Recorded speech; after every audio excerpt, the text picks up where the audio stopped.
Welcome to the Chirosation. Join me as I talk to recent graduates about their experiences in early practice.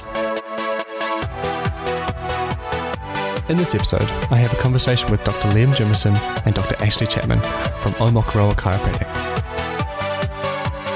The purpose of this episode is to share how adversity can lead to great opportunity. Liam and Ashlea open up about how their initial associate positions fell through and the struggle they then faced to figure out what to do next. They are certainly not the only ones to have this experience. However, it is often not talked about. There is a silver lining because this struggle led to them bootstrapping together their own practice. They provide invaluable information about what it takes to start a practice with no money and no prior knowledge. What they achieved in 6 months is incredible, and during this podcast, they share the lessons that they learned.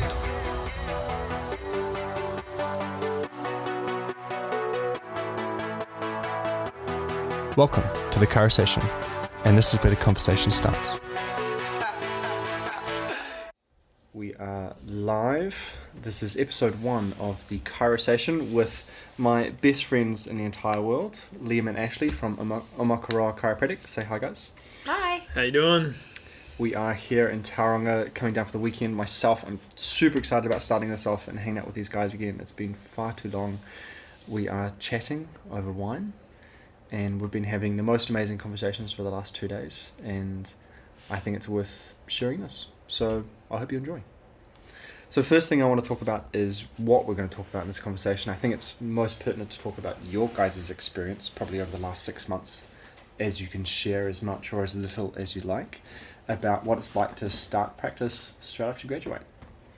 So before we start, because I know this is going to be a pretty big conversation, and we'll be going to lots of places, what are you guys grateful for? In the last 6 months? Just in general. Open-ended question. Just getting us warmed up. As far as like chiropractic and qualifications go, I am grateful for the internship at the college. As hard as that is, it's good. It does prepare you to see a range of people, cool, so that you can confidently address probably 70 to 80% of the population. So I'm pretty grateful for that. It is a good qualification. It's not perfect. Sure. But it is a very good baseline. Yeah. Yeah. So I'm grateful for that, and I'm grateful for the skills that you pick up along the way and the people you meet, because that makes a big difference. Because otherwise I wouldn't have met you guys. Exactly. And how about you, Ash?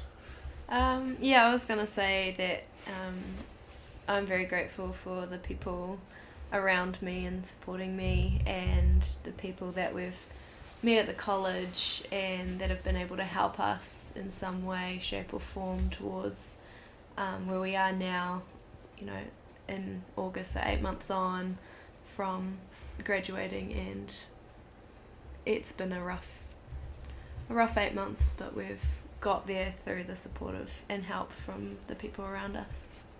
That's awesome. So if I can ask a little bit, like share as much as you guys like or as little, but what was, like at the end of our year, at the end of last year when we graduated together, what was your plan? What did you guys do? We had it made, or so we thought. Sure.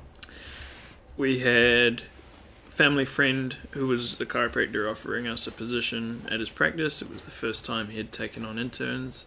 Associates. Associates. It was the first proposition we'd had as well. And it was one where we could work together, so we were pretty stoked. That was supposed to be the dream contract. We were supposed to be working for him for 3 years with the opportunity of buy-in. There was supposed to be a good retainer. They were building us new rooms and providing us with the table. They were taking care of a lot of advertising. And this was all discussed over a period of 2 years. We were basically expected to show up and start building a practice, which we had a lot of ideas for on how to get busy relatively quick. We thought we'd be in a good financial position, so that'd be fine. So, first big learning curve for that is there isn't a job unless there's a contract. That's so true. Well, contracts are only good when it goes bad, right? Yeah, exactly. Until that point in time, you don't need one. It's fine. We're all friends. Everything's good. And then as soon as shit hits the fan, it's when you really need one. Yeah, so it was definitely worth our time to learn that it is okay to ask for a contract and not consider someone serious until they provide one. Sure. And to push for it. Yeah, like we pushed for one since August, got one in like January. January 10th, Yeah. thereabouts. Flew out to Thailand because we'd banked on the job being pretty good and having some financials at the beginning of the year. Nice. Had 2 weeks and over you just there. finished a massive 5-year degree, so it's like, Yeah. come on, A guys, have a bit of a celebration, holiday. yeah. Hell yeah. Yeah, and if you're in a position where you can afford to do that, totally do it. Makes a big difference. Yeah. Refreshes your mind to deal with upcoming challenges of freshly graduating, and little did we know they would be Everests. Exactly. Yeah, get a lawyer to look over things. That helps. But only if you pre-frame them into the sense of what you're looking to get out of the contract. Of course. A lawyer, you can read chiro contracts in particular because they're inherently terrible, from about 5 different ways. So it depends on who you're trying to support as to who has the better deal, usually. Ben here, he's in a unique situation where he's got the delightful position of being an employee, which means there's nice regular money, you don't have to worry about too much, and it protects him and his employer very well. Mm-hmm. That's true. Which we now know if we ever employ someone will be the way we do it. and augment it slightly so that it suits you guys too. But I think that's one of those things, is actually growing as a profession and figuring out what works and what doesn't work, and being open to new ways of doing things. Absolutely. Rather than just doing it that way because that's the way we do it. And part of the reason we're having this conversation is because when we were in college 12 months ago, we were at that scary stage of not being able to, or not knowing who to talk to in regards to who was just finished, who'd had different experiences. There wasn't a whole pool of information you could pull on to then like use that as advice to guide your own decisions. Absolutely. And so Yeah, you didn't have the ability to learn from other people's mistakes. you hear about them and rumours spread about But the chiro who had the contract ripped out from underneath them and they fell on their ass and ended up with nothing, or that happens 2 years down the track when it's too late and you've already done 2 years work for them and built them up an awesome patient base. So it's really important to know where you sit early on. Absolutely. Yeah. But also it's that idea that, that won't happen to me. Yeah. Statistically it won't, but there's one in every year. But it's In this happened. case too.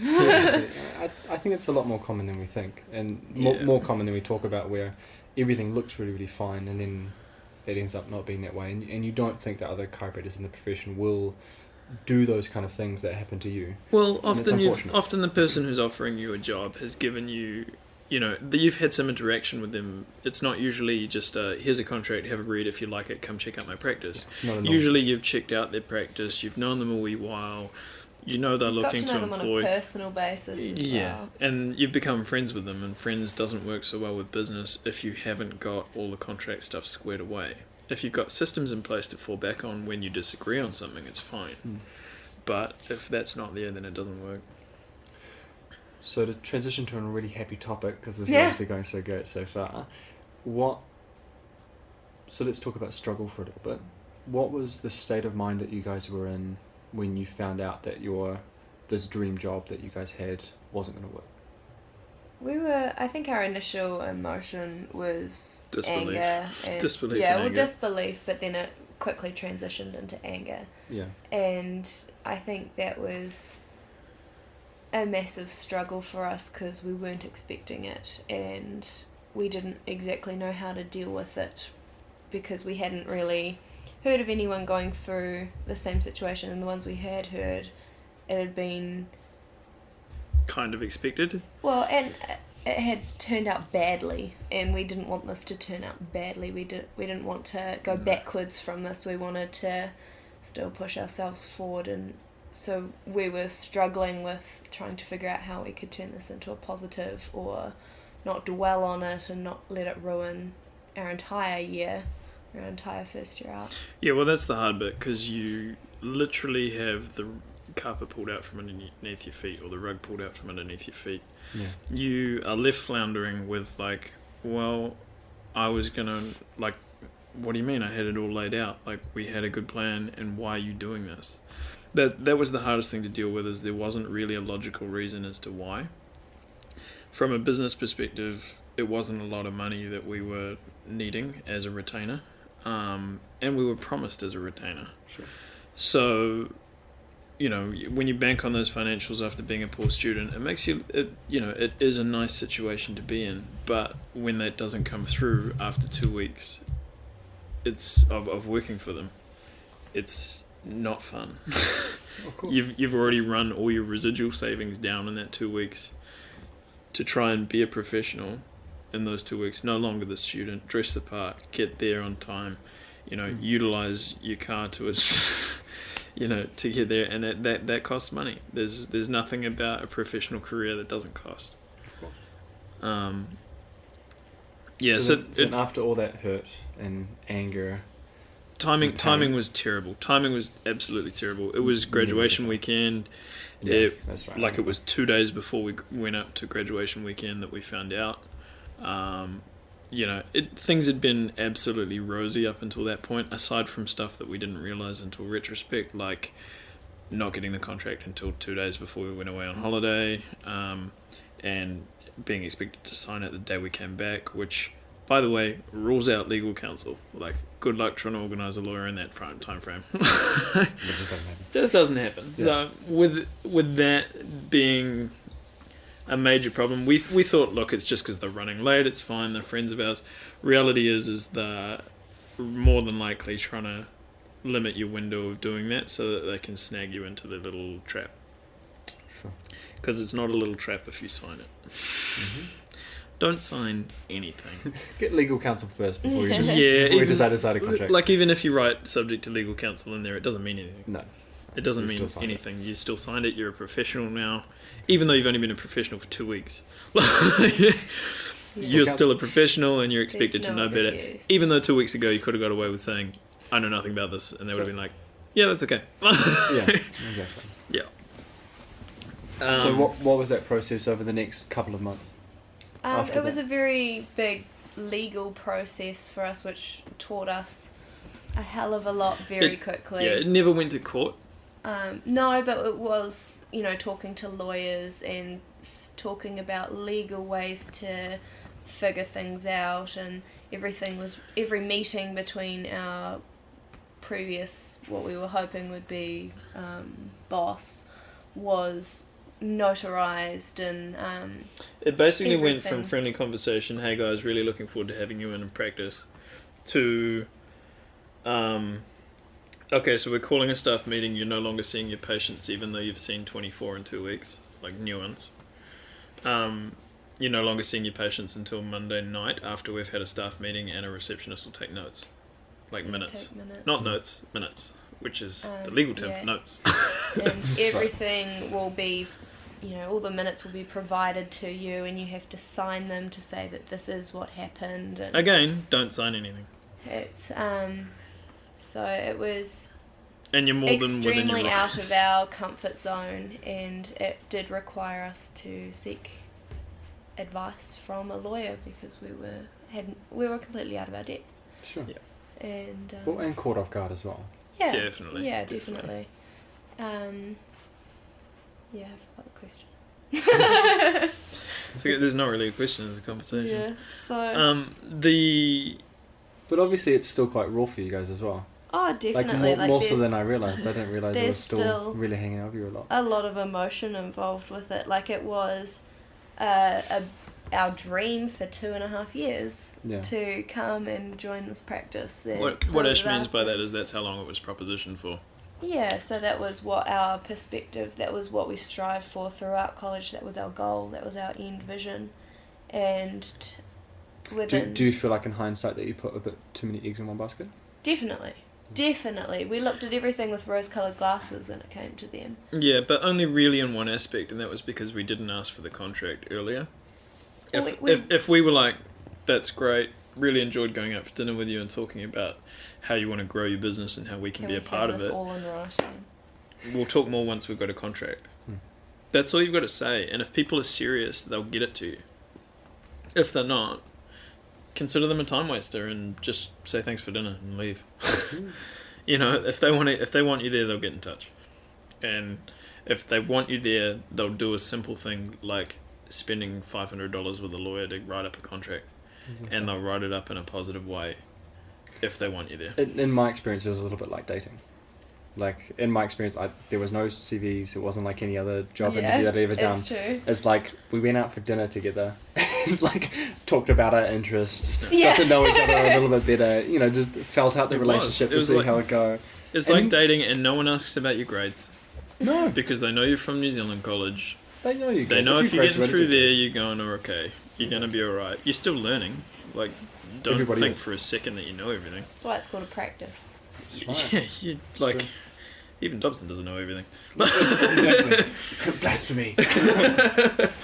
But, you know, he'll be the first to admit it too. Like, That's true. You know, and that's what's good about it is if you can be honest with where you're at, And you're what gonna you want be and what you don't want, so that you know that it is a good fit. exactly. Don't take something just for the money unless you know it's short term and you're prepared to do that. I mean, there's always the age-old question of would you sell yourself soul to the devil and everybody's got a price, but reality is it's your career now. It's not just a job. No, I really do believe a lot of people who become chiropractors because they study chiropractic, that they have integrity and they have Yeah. ethics that aren't like that. Yep. Oh, definitely. So Agreed. What was so fundamentally painful was that you're in an amazing profession that cares for people as part of their career, and they are absolutely crapping on each other for the sake of a few dollars. Yeah. And we're not even talking a lot of money. Like, we're talking 12 grand. 12 grand over 3 months. And for when you're looking at joining a business for 2 years, it's like $200 a week. Exactly. Like, that's even less because what's $200 a week's 10 grand a year. So. And from a business, you look at opportunity gained. Well, and Like, that what's that's the potential growth? yeah, that can that's a happen 3-year because you've contract got with 2 new chiros. Like, 2 new cars, Yeah. fresh, excited, want to get out in the community. Yeah. grow- but also grow know the people business in the for you. community already. So, you know, like, the only person they've damaged long term is their practice. Yeah, we've been hurt emotionally from it, but financially we were no worse off than when we started because we started with nothing, we've still got nothing. So, Exactly. So some game. Yes. yeah, so like, you know, it's really difficult when you're flipped on your back like that to gain traction and get moving again. So, because when did the conversations, like, I mean, I know you transitioned through a few different things, like, oh my god, what do we do? How do we survive now? Do we Yeah. become associates in different cities?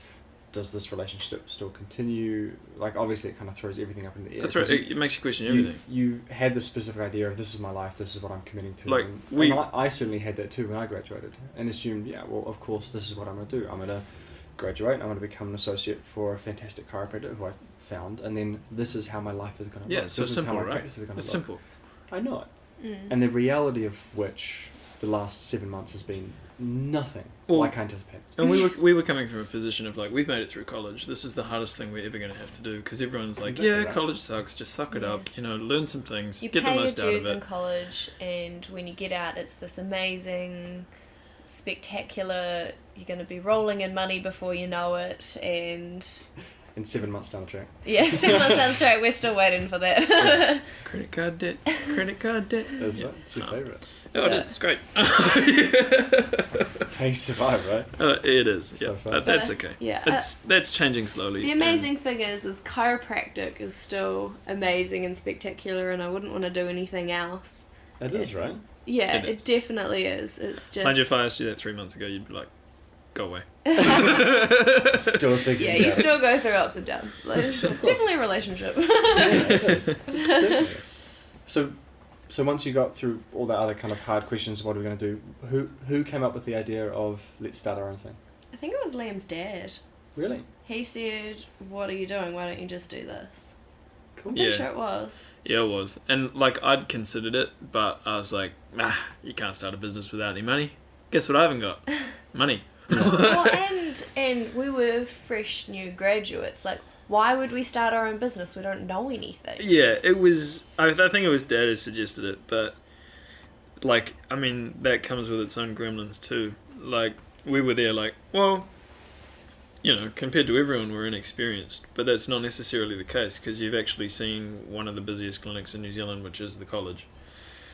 And it's certainly got the most chiropractors in it. It's true. And you've had to make a practice struggle together with those patients in a relatively low socioeconomic area with minimal funds, and you get no reward back from it in terms of financial gain. So, you've learnt the hard way, which is probably the best way, and you've also learnt not being able to choose your own hours. So you haven't been able to, like, if a patient can only come in on a Tuesday and you're on a coloured shift that doesn't operate on a Tuesday, tough bickies for you with that patient. Like, whereas in reality, like, if I don't work Sundays and the only time someone can come see me on a Sunday is on a Sunday, I can be like, well, you know what? That's like $55. I can be there if I want to be. Exactly. I got a key and it lets me in. And we'll see you then. Yeah. Yeah. Are you open on weekends? Do you want me to be open on Yeah, weekends? it depends. Yeah. Yeah. And how many people want you to be open on the weekends? I'm not saying you should bend over for everyone. I'm just saying that You have freedom. the choice is yours because you Yeah. own it. Yeah, exactly. You have freedom. Which is pretty badass. It's pretty badass. It's nice. It's also scary because there's no one else to ask. Mm. But yeah, like when we first toyed with the idea of starting our own thing. In case you didn't notice, we started our own Yeah. thing. The people know. Yeah, we started our own Liam practice. was ridiculously keen and was ready to sign at the dotted line, I think, a week after we thought of the idea?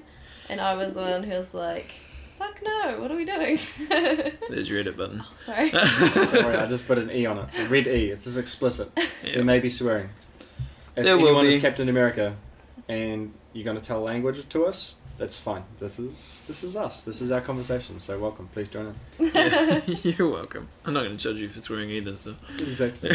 There is no swear jar in this office. No way.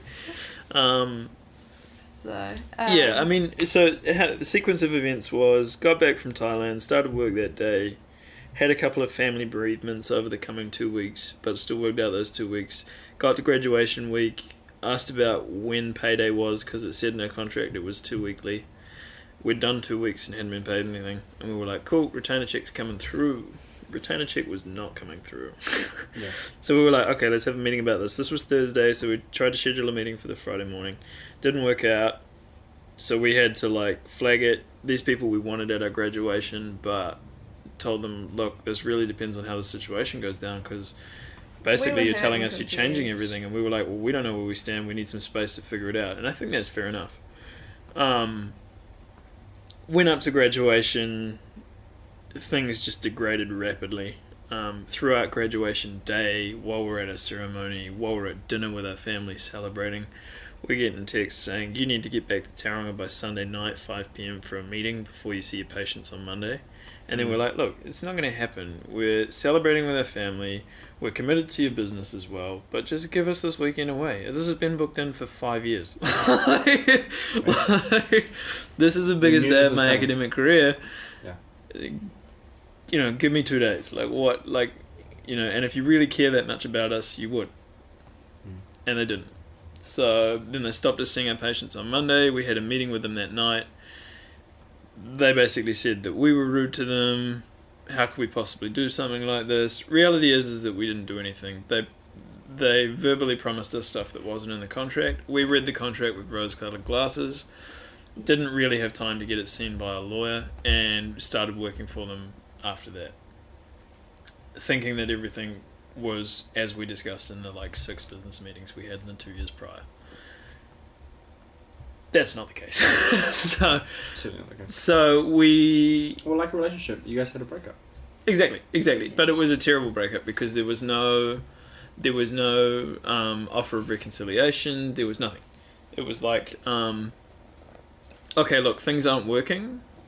There was no, okay, how can we fix this? It was, things aren't working. It's because you guys are rude. You can go away. Sure.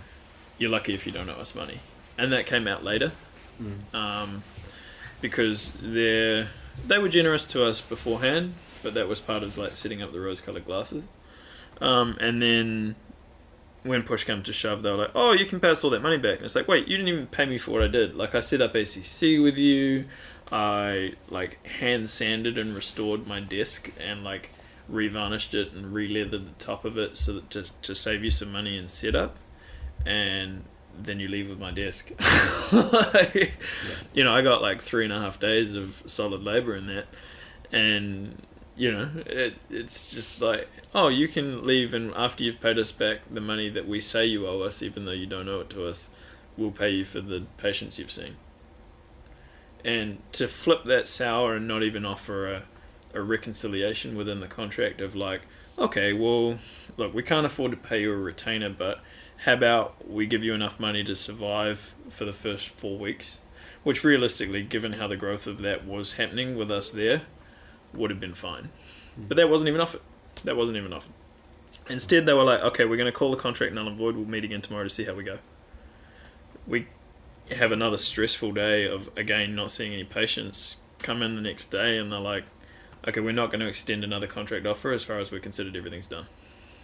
Bye. Didn't expand on any of the decisions they'd made, but made us justify every action we'd taken.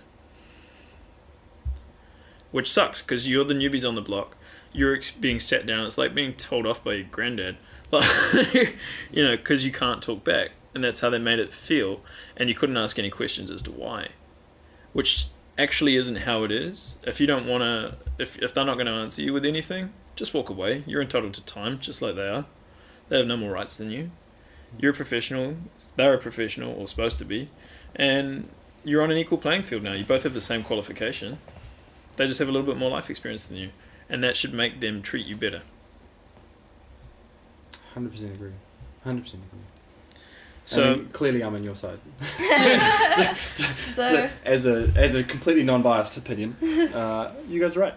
but yeah, so we came home and we were like, I'm going to swear. Say shit, it's fun. Shit, now what do we do? Yeah. And we were like, well, shit, we haven't even been paid for 2 weeks. So I rang everyone I know looking for a labouring job just to get some money coming in. Yeah. And we were looking around for chiropractic positions. We were seeing what was still available after Literally our entire graduating class had already found positions. and we searched everywhere from Invercargill to Cairns. yeah, and there were a few, but they weren't what we gelled with, or we weren't happy with it, or we couldn't be in the same city or country. And then again, get critical with it. Like, is it what you want to do for your career? Are you prepared to spend 2 years of your life, which is probably 5% of your good years, working for someone else, doing a job that you don't really want to do because the money's okay? Well, because you were forced into it. Or plan A didn't work. Or because where So else are you going to go to possibilities. get the same money? It's like, well, just be happy with a little bit less money, do something else in the meantime, and try and flip the situation so you can make something positive out of it. Which is what we thought. We were like, well, Tauranga's chiropractic saturated, or so everyone thinks. Reality is if you can find a niche market, that's all you need. So What are the stats? Like 9 out of 10 people have never seen a chiropractor? How many people you need? It's a lot of people. That means you need like 550 people, and you can have 500 patients if you want. Exactly. So we went and found our niche. Yeah, so thus Omokaroa Chiropractic, or Omokaroa Family Chiropractic, was born. That took its time. Don't go to banks, they're assholes. Well, you need to go to banks eventually. Yeah. Just keep trying them until you find a nice one. Yeah, if you've got like a supportive family and money's not really a problem, then that's awesome. Sure. But we're not in that situation. Like, we could have been, but we didn't want the stigma of having to borrow money off family, because Sure. that's my parents' retirement, and this is my just first business decision ever. Well, actually second, because the first one to join as an associate didn't go well. Yeah. So Plan B. Yeah, it was certainly a lot of trial and error and figuring out a lot along the way. The amount we've learnt is ridiculous. Definitely. I wouldn't say And- it's critical, but Well, we will get into that soon. So, because that's how my mind works, I am very curious about the nitty gritty, and I haven't really asked you yet completely about what kind of stuff you've had to learn and had to go through. So, that's definitely something I want to discuss further soon. Cool. But okay, so just to jump back a little bit, so you were having a conversation with your dad Liam, and he's like, "Why don't you start your own thing?" Yeah. And how did that make you feel? So Liam, obviously you're excited about it. Ashlea was sharing, and for the next week you're like, "I'm ready." But Ash, obviously, you weren't so keen on the idea. it What wasn't- was your process? I just remember Liam saying, well, I'm going to swear again, fuck, if we are going to start from zero and be working, starting from zero, we may as well be working for ourselves and reaping 100% of the benefits rather than a percentage like we would be in an associateship, which is pretty much where we were. And it did make a lot of sense, but me being me, I was like, there's no way, like I'd never imagined owning, let alone starting up my own business, especially this early, and so I was very skeptical and I didn't like the idea. I felt like that even though the college prepares you extremely well, that I wasn't prepared for it. Sure. Well, and also you never thought about it. Well, yeah, I'd never been on the plans, and even though we did business courses at uni, I'd always paid more attention to the associate classes rather than the owner-owned business classes, because it wasn't even on my radar. And well, that's what you thought you were going to do. yeah, exactly. And so, But then, by the way, how great is Rochelle? amazing. Fantastic. Amazing.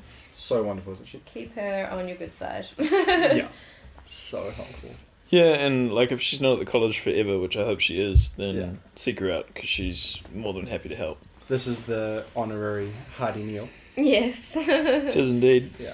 Shout out to you, thank you. Exactly. She really has your back, and such a generous and wonderful person. She's also honest. She'll tell you if it's shit, and she'll Yeah. tell you if it's good. Exactly. So if you fail that paper, really do that again. It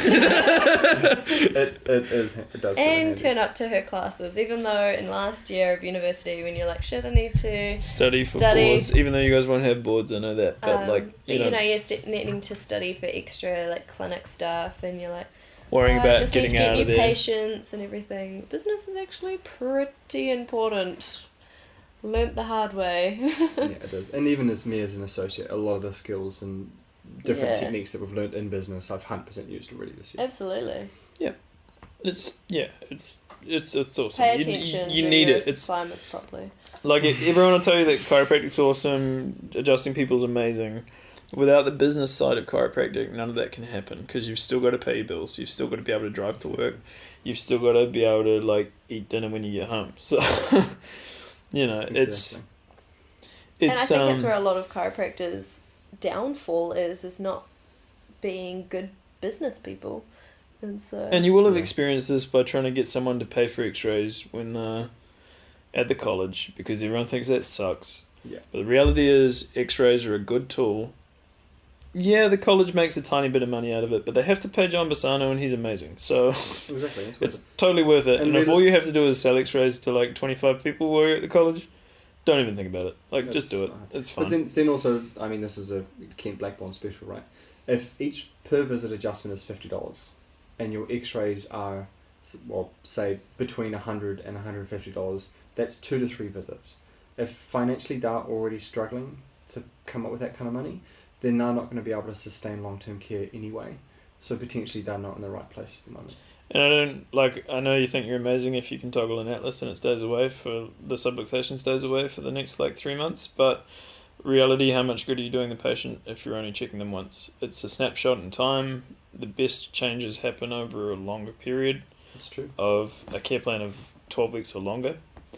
12 weeks is a minimum in your Well, ideal especially- scenario. Especially if you're looking at wellness or corrective type care. Exactly. If you're looking at kind of early stage, I want relief, then sure, there's less visits as possible if that's your outcome measure, if that's what you want to achieve. Yeah, you might be able to get someone's headaches to reduce slightly by toggling an atlas. Sure. But then that's the body healing itself anyway, not you doing that. So just giving a little bit of energy in the right direction. That's right. But, I mean, you're not going to have a profound effect on their life with one adjustment. You may, but it's highly unlikely. And the reality is you're going to be able to have a better effect on their body if you can see what's going on. Absolutely.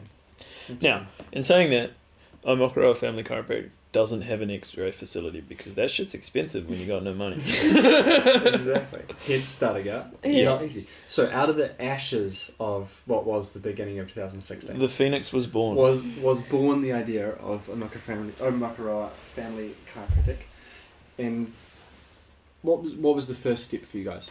Like, obviously, first initial reaction was, oh fuck, is this real?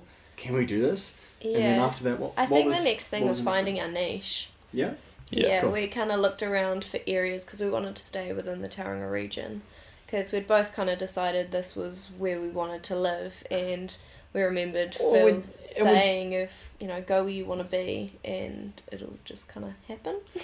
This is Phil McMaster, president of the New Zealand College of Chiropractic. All right, that's kind of true. Like, you can pretty much go where you want to be, and it'll happen, as long as you're smart about where you go. Yeah, you still need to have. You still need to take note in your business course and look at your market spread and where you want to be and what your difference is in terms of what you're trying to sell and what your niche market is. So I'm not saying we've done that perfectly, because how can you when it's the first business you've ever started / owned / seen? But we did 6 months of research. We did, and we looked at numerous options, and we finally came across something that was small enough for us to sustain but big enough to grow in the future so that it can be ready to grow when we can afford it as well. Like, it's all very well leasing a whole new building, being like, sweet, I'm going to get x-ray, my family are backing me up, chucking in $100,000 x-ray facility. It does cost that much by the time you x-ray proof the walls. And get digital and everything. Yeah, and then you're paying $30,000 on a lease as a minimum, and then you're going to need a front desk person by the time you get to that point. By the way, front desk costs like $3,000 Australian. So the computer program. The computer program that the college uses, so you should respect that, and it's actually way more powerful than you realise. Mm-hmm. And then costs just add up, and that's before you even put a sign up. And signs are expensive. Everything's expensive when it comes to business. Everything costs money. It's business. Yeah, $1,500 ad in the paper, and you're complaining about a $50 screening. $50 screenings are awesome, but yeah, you might only get 1 or 2 patients from it. But 1 or 2 patients, they're the cheapest patients you'll ever get for $50. Mm-hmm. Yeah. So we did 6 months of research into so much stuff. We were looking at areas, we were looking at premises, we were looking at population sizes, figuring out even how much different things cost, such as operating systems, tables, where regional plans for new roadings going through, where commercial areas are, whether it's possible to just operate from home. When we priced out our first lease, it was so expensive. It was literally $120,000 without x-ray, and we were like, okay, but what happens if it doesn't work? We've got nothing to sell. We're literally better off to try and buy a house, see if we can practice from that, because then at least if it doesn't work, you still have an asset that you can rent. And so we looked at that. Resource consent's a bitch. Resource consent sucks, depending on the area you're in. Certain zones, depending on where you are, allow you to practice from home. No permits needed. You just need a couple of car parks, and you need to be quiet after the hours of 7 and before 7 a.m. So, but that wasn't in the area we were looking at. That's not the area we were looking at, of course. Yeah. And but there were so many highs and lows in that 6 months. It felt like a bit of a yo-yo, really. We were getting so excited because we got the contract through for a lease, and then when we read through it, and luckily Rochelle Hardy-Neal read through it and actually knew what she was reading, was like, actually, this is pretty crap. Yeah, when you're having to pay OPEX plus 2%, and it's like, oh, what's the extra 2% for? Because 2% on For those who don't know what OPEX is, because I didn't until you told me, and I had to ask, what is OPEX? Extra rent. It's for maintenance for the outside. Yeah, it's kind of for external maintenance of the building. So which is not part of the lease, is it? No, that doesn't. It gives your patients somewhere to park. That's it. Yeah. But it's so it's, again, any contract get looked through by a lawyer, but there were so many highs and lows. We got this contract through, we thought it was all possible, we were going to borrow money from the bank, it was all going to be fine, and then... So we looked at a couple of premises, that didn't work out. We looked at a couple of houses, that didn't work out for various reasons. Then, and we found the population where we wanted to start. like, we'd found it. We were like, okay, great, let's go. Let's see if we can make this happen. Let's find the perfect place. So you find your first lease, you work your budgets, and you're like, this is possible. And then you actually go and meet with them, and then they're like, oh, yeah, there's this as well. Oh, and then there's this as well. Oh, and then you've got to pay to set up the room. So to like, if you've got a concrete shell, to put in like 2 aircon units, 2 rooms, and a waiting room, it literally costs you 25 grand. Like, and that's doing most of it yourself. I don't know how handy you are with a paintbrush, but Get handy. Get handy. Yeah. Start practicing now. Yeah, we're Yeah. watching YouTube clips on how to do jib stopping, and turns out it's not that hard, but it is quite hard to do well. Chiropractic come jib stopper. Yeah, well, at The least skills not. that you need. We need to do Yeah. a class of that at college. absolutely. Mm-hmm. It's amazing. But the bottom line is the trick to any business is keeping overheads down. Of course. Overheads down. So the more you can do yourself, yeah, you want to spend your money on what makes you money. So yeah. So spend and your money on your advertising. that is your advertising. Don't brand. cut corners on advertising. Cut all the corners you want on what paint you want to choose, and get your hands dirty and put it on yourself. Like, as long as you do a halfway decent job, it'll still look professional. And like, just realize that you might not be the $1 million chiropractor in the first year out. And it's highly likely that you're not going to be. Yeah. Because that's the exception rather than the rule. Well, that's the thing. The reality is that chiropractic is a fantastic career. You will make a lot of money over your career if you do it correctly, but you're not going to be rolling in it in your first year. The difference is that everyone is telling you that you're going to make a lot of money with chiropractic, you're going to be fine, you're going to be very comfortable, is 20 to 25 years out. At the earliest, 10 years out. Mm-hmm.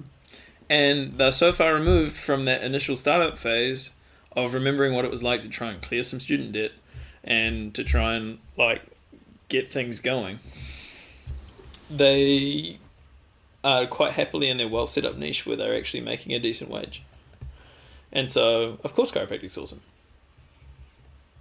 But getting set up is expensive.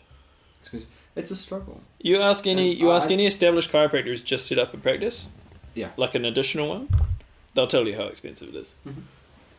Partly because they don't have time to cut any corners like jib stop themselves or paint walls themselves. So, But at the same time, if you look at, so for you guys, it's like, for me, I think it's very, very interesting that you went from the state where we have plan A, this is going ahead, this is what we've been working on for the last 2 years. It's It great. wasn't We know even the just people. plan A. It was the only plan. Yeah. There was. it wasn't even A because it wasn't A, B, or C. It was like, Yeah. dream job, let's go. This is it. And This is awesome, can't believe this has happened. and This it is wasn't even a fantastic. case of being too good to be true. It was all there.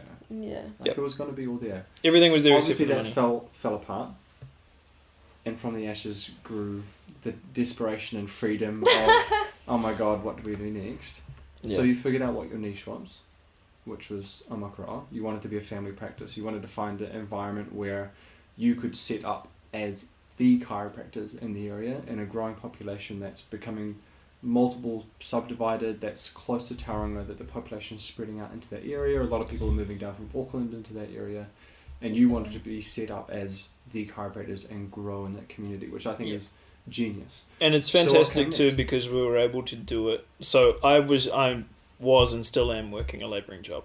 We'll get back to that, Liam, because I think Yeah, it's very but important. with part of our niche, it was trying to do it so the overheads were so low that we could do it relatively risk free and do it ourselves. Yeah. That was important to us because we didn't want that stress on our parents of having to borrow. What we were potentially looking at was 120 grand. Sure. We didn't want to do that, so we wanted to be able to build a practice for as We just wanted it to be ours. Yeah. And only ours. And have everything sort of accountable to us. And.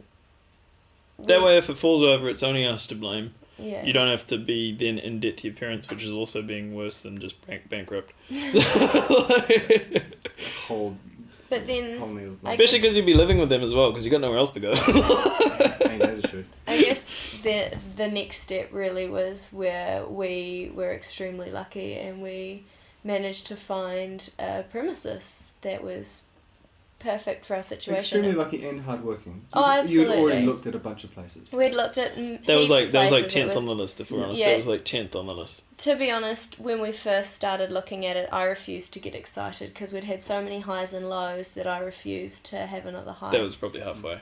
Yeah, several ago. But, Yeah. but I refused to be excited about it until we had a contract in front of us. At least And- contract, that is. Yeah. And it ended up being a sublease, so it was a lot cheaper and in the perfect location, which was what we wanted from the beginning, because there's sort of a medical hub within Omokaroa where there's the GP, the physio, a dentist, an optometrist, Pharmacy. pharmacy. A barber and a real estate agent now. Yeah. And we were like, this would be perfect because it's everything all in one area, you know. Not because it's medical, because, like, you know, you can get on your high horse and be like, chiropractic's amazing, you don't need medicine, you don't need anything like that. Medicine is a fantastic referral basis if you do ACC. We thought we'd be doing a lot of ACC. So far, we're just off the ground and we haven't seen one. Everyone's been wellness or for stuff that's not ACC related. And that's a fantastic place to be. But I think ACC will increase over time, just as we get a better working relationship with the doctors and things like that. But the reality is that, like, if you all work together, your life is easier for everyone. You can provide, you know, like if the doctors understand what it is that you do, like the medical doctors, that is, understand what you do, and the physio understands what you do, you can actually all work together. Absolutely. And also from a public perspective, if that's the medical centre, that's where you go for all of that type of care. Of course, chiropractic's part of that. Yeah. Yeah, now it's a all for your one-stop shop. health. Now it's a one-stop I think shop. It's great. And Yeah. having been to the premises this morning, beautiful place. So Yeah, we'll it's- talk. A couple of other questions. I want to jump back. We'll talk about the premises in a second, and I want to go into some specifics about, right, how did you set it up? Not necessarily how much loan you had to get, all that kind of thing, but like what was the process that you had to go through to get those Oh, that's things fun. actually done? Mhm. Because I think they're really good stories and it'd be very interesting to actually hear how that's done. So, holy shit, we need to figure out what we're going to do with our lives. We've got no practice. Let's figure out what we want. Right, well, we want this family practice that we can grow in the community. Looking around, you found the perfect place, which is wonderful. But in the meantime, 6 months have gone by. Yeah. How did you get bread on the table? What did you do to survive? You get down off your high horse of being a doctor, Mm-hmm. and you go find a job. Nice. Yeah, you just go anywhere you can, you find a job. Because reality is if you got money coming in, you got options. Absolutely. And Well, you need freedom. well, I think if you're going to be starting up your own practice, you have to have the freedom and time to find the right place. Yeah. And there's only one way to do that. You have to figure out a way to make it work. having money coming in, no matter how little it is, takes stress off. Sure. And it also set us up for actually starting our business, because with going to a bank without an income and with no assets because you're a student or you've just finished being a student, doesn't matter that you got doctor in front of your name. They don't give a shit. Yeah. They want to know how much money you got in the bank, and they want you to prove that you don't need them before they'll give you the money. Yeah. And so if you don't have a job with a regular income, you don't have that option. You've got no bargaining chips. And we were lucky because there was the two of us. Yeah. You know, like Liam was able to go and get a job and start working while I was able to stay home and do all the research and still figure out how we were going to get to our next stage without it just being, you know, in after work times, because it would have taken 10 times as long. Exactly. And Well, as so- they say, teamworks make the dream work. Yeah. That's right. Even though it was an extremely difficult part and it brought its own struggles, in hindsight it was what was necessary. Absolutely. Well, So- obviously worked. Yeah. So you must have done something right. So far, yeah. Exactly. It is kind of weird looking back now and being like, oh, it's actually open. Yeah. We did it. I get a That- fright oh my sometimes. We've got a sign on a wall and stuff. Yeah. Yeah, that's us. That's my name on the wall. It's pretty amazing. Yeah, like that poster you showed me this morning. It's like this massive big poster to go on a wall, and it's got Dr. Liam Jimmieson, Dr. That's Ashlea pretty cool. Chapman on it. Very cool. I like that. Very, That, very that cool. is cool. It's like, you know what? We've actually got this far. Now we just go find some Yeah. spines. Exactly. Got to get some bodies in the door, right? Yeah, Good. that's all good. Fantastic. So obviously you've been working your ass off, trying to get the money together, Okay, making so- it work. Yeah, so that was really good because Figured it out. that got some money coming in, which gave us a bit of breathing room. Meant we could survive, which freed Ash up to do a lot of the background research. So Ash and I had set up a list as to what we wanted to try and achieve that day, where we wanted to look for different niche markets, and we'd get going from there. So I'd go off to work and we'd come home and we'd be up till sometimes 1 or 2 in the morning, actually often 1 or 2 in the morning, discussing pros and cons of different things, looking at different sectors as to where they sit in the market, what's missing from those niches, is the population there to sustain it? Like I said before, are there highways going through there? Is it going to be a large commuting area? Is it going to stay a nice community base? What's its current population? What's its expected growth? What's the demographic like? How many are retired? How many are working families? How many are on the dole? Those are key things you've got to look at. It's all very well going, there's no chiropractor there, but why is there no chiropractor there? Is there no chiropractor there because everyone's on the dole and no one can afford it? Which is fine if you're going to be doing ACC all the time, but you're going to be dealing with, some people who are going to need chiropractic care but can't afford it. And so that's something that you've got to internally deal with. Or are you going to be in a position where everyone's retired but you don't communicate well with that demographic, so you're going to be constantly trying to get money out of an old guy's pocket who doesn't want to give it to you? So definitely figuring out your niche is super important, and actually being able to spend the time to figure that out and find out where that place is before you put up a plaque and open up a door. And you've done that. As you're finishing the college, you've done that because you know which patients you enjoyed looking after. That's true. You know which patients you didn't enjoy looking after. That I guarantee you'll know for sure because you will have got ripped to shreds by every supervisor on the planet. And so you can use that because you've seen you should have seen 700-800 visits. So you're going to be able to look back on that and be like, actually I do have some experience. What did I enjoy from this? What were the highlights?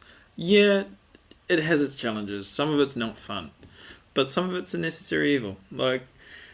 It's a learning experience. Yeah, it is. The biggest thing the best thing I guess that we did to see if Omokaroa was the place for us was we went and we spent an hour just standing outside the local supermarket, and we just looked and watched all the people walking in and walking out, and we were like, yes, this is where we want to be. Target. This is where we want to be. No, it's not, and decided just by staying in the local area and just being like, these are the people that we're going to be surrounded with and that we're going to be. Can I handle that for the next 5 years? Yeah, is this what I actually want forever, really? Well, 5 years is a minimum because it's going to take you that long to get your practice busy enough to sell it, and otherwise you're going to just cut your losses and walk away. If you want to open up your own thing, it's definitely a long-term plan. Definitely. This is not a get-rich-quick scheme. Definitely. Oh, no. You have to be in there long-term. No. Unless you want to buy a practice. But it's not for sale, sorry. I work too hard on that shit. But then at the same time, having talked to multiple different chiropractors, it's never seemed to be that way. No. Working on the current model of chiropractic and how it works, you have to be there for a long time. You have to develop yourself as a community member for people to trust you and want to come in. That's the thing with chiro. It's still alternative. And all the best chiropractors are trusted in the community. Trusted. Yeah. You have to develop that trust within the community because chiropractic is still alternative. It's still alternative because it's not the societal norm. And Ben and I, we were talking about this morning where, over coffee in Omokaroa, how convenient. That's right. Where all the business is done. That's right. You can talk to your friends and your friends will happily tell you when to go see a GP, but they will never tell you when to go see a chiropractor because it's different. It's different and it's not societal norm, and they don't want to be judged by the fact that they're telling you to go see a chiropractor because what if you don't like it? Not many people, enjoy a trip to the GP because it usually means they're sick, but they know they have to go. So, how can we change that so that chiropractic is okay to go see and it's okay to be talked about? Because currently it's like the elephant in the room where it's like depression. Everybody needs it. Yeah. Not that everyone needs depression, but a lot of people have it and they don't want to talk about it. Yeah. So how does it become commonplace? How does it become part of the communication that you have with your local community? Well, you become a nice, friendly safe face. Well, And that people recognise you. exactly, and that's the funny thing because Which you'll is meet. your brand, right? Which is what the next thing I want to talk about. So great segue, Liam. Let's go straight into that. So you found your niche. You Yeah. found the perfect place. I want to talk about that in a second as well. But then you have to develop your brand, right? Okay, so if you could, That's what people know. and then I've got Dr. Phil McMaster in my ear, being like, if you've got like 30 seconds in an elevator, what are you going to tell people about chiropractic? Yeah. And I'm like, well, okay, what are people's biggest fears? Everyone thinks that they crack backs, you got to see them forever, and they're dangerous. That's what people think. So if you can challenge those, you create interest. And so if you can say to people that because you genuinely can, safe, effective, and friendly. Safe, you're not going to break their back, you're not going to snap necks. That's what people think you do. Mm-hmm. So they're going to be like, oh, okay, you're safe. That's not really what I've heard, but okay. Effective. Okay, that kind of means that I don't have to see you forever. Okay, so you must be quite good at what you do, maybe. And friendly. Well, yeah, we're talking right now. This isn't hard. Like, you're not judging me. That's okay. You seem like a human. And we're local. You cracked a couple of jokes. Yeah, and we're local. So, I'm not going to judge anyone. You can walk through my door, we can have a conversation, that's fine. Well, I think you hit the nail on the head right there. The biggest thing that's holding back chiropractic from becoming more mainstream and more accepted is fear. Yeah. And the only reason that people are afraid of it is because they don't understand it fully. Yeah. Well, that's... And what's that Reggie Gold's quote? I'm probably going to butcher it right now, but if chiropractors were paid to keep chiropractic a secret for the last 50 years, then they're doing a very, very good job. It's true. It is true, but like that's the same. Like you're gonna get used to dealing with confrontation and get used to explaining your position, because you're gonna be in that position a lot where you're on the back foot and having to defend yourself. And I think Phil knows that, and Phil does a good job of letting you know that and getting you confident with what you're actually delivering to people. I think for the limited time you get to spend with Phil at the college, he does a pretty good job of that. He does fantastic. And also it's coming from that perspective of this is always going to change and grow.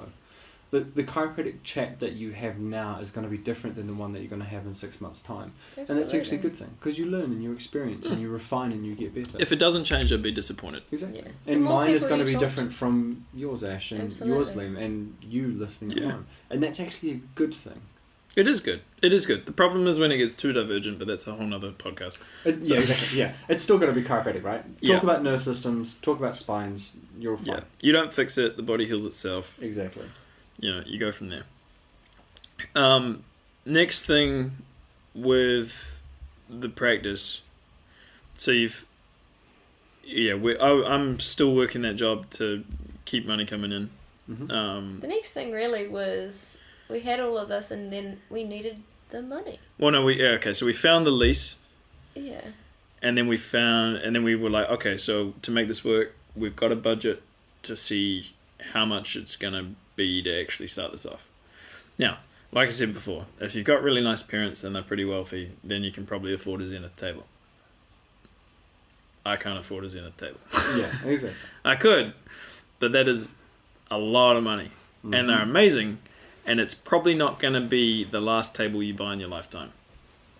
Also, you're young, probably, and it's probably not the time that's appropriate for you to spend all your life savings or money on a table. Well, Yeah, that's it's the going to thing. make you money, but it doesn't have to be the flashiest equipment for you to get good results. Well, let's talk about a couple of specifics then. So, diving right into that. So, you've obviously gone through the process. You've gone, oh shit, we have to figure out what we're going to do now. And amazingly, you decided, let's start our own thing, which I think is super brave. And that's part of why I want to have this conversation, because I don't think many people do it and they don't know what's actually required.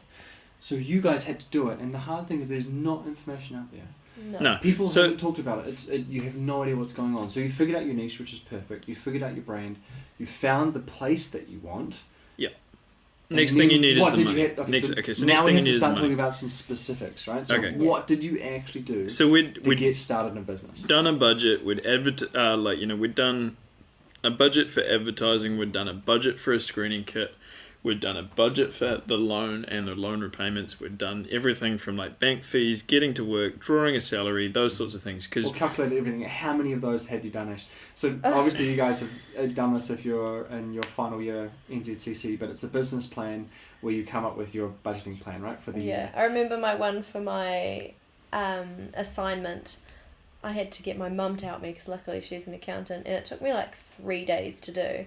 By the end of it, I've done probably... You smashed those out in an hour and a half? Yeah, like I have done so many of them. I would do separate ones for banks. I would do ones for Liam and I being like worst case scenario. Banks were closer to like best case scenario. In all honesty though, like if you are looking at starting your own business, pick up the phone and give us a call. Like if you want to talk to us about it, it's fine. The door's always open. Or just find your Facebook. Yeah. Call Omokaroa Chiropractic. Bring your friends and family in. Yeah. Or just flick me a message on Facebook. That's totally fine. I'll put your details up in the link in the description of this podcast. But yeah, and it got to the point where we were like, okay, we need someone to give us some money. And so your first thought is we need a loan, so we're going to go to the banks. Okay, so there's a problem because you've got the lease, right? So they're like, okay, we're going to lease you the building because we've agreed on everything. The lease isn't at the lawyers being drawn up. The lease is drawn up 2 weeks before you start. Nice. Okay, so like we started 1st of June. The lease was drawn up 2 weeks before that. The lease is being drawn up. You're expected to foot the bill for the legal fees for the lease, right? So it's $700 plus GST. What's GST? Right. Goods and services. If you're at that point, you've got that far. You should know. Yeah, you should know what GST is. 15%. Yeah, you can claim it, so it's good. But yeah, get GST registered. We'll talk about that in a second. Yeah, don't try. Like pay taxes, claim your GST. That's a good enough bonus in itself. Come on, guys. If you're paying taxes, you're earning money. It's a good thing. Yeah, you only pay tax on profit. That's fine. Okay, so you've got the lease coming in 2 weeks. So then you need some money, not only to just pay the lawyers, but also to pay your first month's rent, to pay your first month's mortgage repayment for the mortgage you haven't got yet. Exactly. So we went to a bank. The bank was like, "Yep, sweet, that should be fine." Which bank did you go to? We went to every bank. Yeah, we went to every bank. We went to BNZ first, then we went to ANZ, then we went to ASB. We went to, what was the other one? We've applied to Kiwi Bank, Westpac, Harmony for a personal loan. We were like, doesn't matter how we get the money, we've got to get the money to get this thing off the ground. Yeah. Because you've promised someone a lease and you look like a dickhead if you can't pay for it. Alright, tell us a good story. Who was the worst person? Who was the worst bank that you went to? I may have sworn on the phone to ASB. Worst person was ASB. So what happened? Don't use her real name. Make up a fake name. Okay, I don't even know her name, so that's... I can't pronounce her name. Perfect. I already knew this person was a female, by the way, so let's call her Lamp. Lamp, the lovely lady from... ASB. Did what? No disrespect to ASB, they are actually okay with their business systems, but if you want money from any of the big banks, it's not going to happen if you don't have any assets. Yeah, we didn't have anything. We didn't have a deposit. We didn't have anything, but we were looking for a startup business loan. Most places who start up have nothing. We're young professionals. You don't realise, but when you're walking in, that like every cafe or restaurant that started up has had someone put over 50% of that deposit down in cash. Like their life savings. We didn't have in some cases in cash to try and start that business and get it going. You guys were students, a few months out of graduation, trying to figure out how we're going to do it. And we would have done that if we'd gone and worked as an associate overseas for a couple of years or something like that. But that wasn't a luxury we had. And I was like, well... But we didn't know it beforehand either, that that's what was required. No, we didn't. We honestly went in being like, we're chiropractors. People know that chiropractors make money, so they're going to be willing to, invest in us. Well, and we weren't asking for $1 million either, so we thought it would be relatively easy. Yeah. Even though interest rates are low at the moment, you're still looking at between 15 and 18% on a personal loan or a business loan. Yeah. Beauty of that is you can claim that. Exactly. But still, you've got to have You still got to pay it. You still got to pay it. And we went to ASB asking for a business loan. They said yes, and came back with a big fat no. Which was 10 days later. which I just said we had the lease coming in 2 weeks. And so we were stressed and we were like, well, what are we going to do? We applied for personal loans, which made it harder because it was for a business. And everything just kept coming back as a no, no, no, no, no. And it got to the point where we were applying left, right and centre to everything. I would type in loans in Google and just click on every single link for the first 5 pages and just apply. You know you're desperate when you get past page 1, right? To That's everything. right. That's to right. everything. And then we found the good people at Heartland. Yeah, Heartland Bank were awesome for us. Shout out Heartland. Yeah, they do startup business loans with no deposit, thank goodness. Only with like competitive interest rates. they do small startup business loans. That's what they specialize in. They're fantastic with chiropractors. They know a little bit about the business. They aren't completely blind to it. Because the problem was with us, right? You go to a big corporate bank and they're like, "Cool, where are you looking to start?" Here, because there's no chiropractor there. There's a population there. We've done the figures. Here's our 9-page business report. That you learn from Rochelle Hardy-Neal in business. Yeah. Copied and redone. Yeah. Twice. Yeah. And then, like, here's our 9-page business report. This is why it's going to work. This is why it's not. This is why we're different in the market. This is what you can compare us to. This is who our competition is. This is how much we're charging. This is how much they're charging. These are our opening hours. These are their opening hours. Everything is in there. Like, everything. Like, almost your scheduled bathroom break. Like, everything is in there. And they're like, okay, so there's no other chiropractor out there? That's a bad thing because we can't run their figures to see how much they're making. But then you're like, wait a second. If I try and start up where there's 5 other chiropractors, you're like, no, there's too much competition. We're not giving you the money. You cannot win. Yeah. Okay, so you win. So the good old saying of money talks, that's true. Because if you've got money, you've got options. So we were lucky that sort of our last port of calls threw us a bone, and we started this business. And so then you're like, okay, so you pay your lease, then you're like, great, now we've got this lease, and the room's not in the right state to be a chiropractic practice. Yeah, so that's awesome. So let's carry on there. So you had 2 weeks to figure out, holy shit, we need to get some money from somewhere. Scrambling around, you finally found this wonderful company that's obviously footed the bill or given you enough to at least start on so that you can get off the ground. Yes. And then you walk into this room, which is at a nice optometrist, so you're leasing a room out of there. And you've done, by the way, a beautiful job. The environment in there feels so good. I went in there this morning and it's just such a wonderful little space. Just feels so you guys and wonderful as a patient, like as an outsider walking into that environment, feels really, really nice. It's yeah, not well, sterile, I mean, you work it feels like a beautiful office. You work at a professional business. How did you find it compared to yours?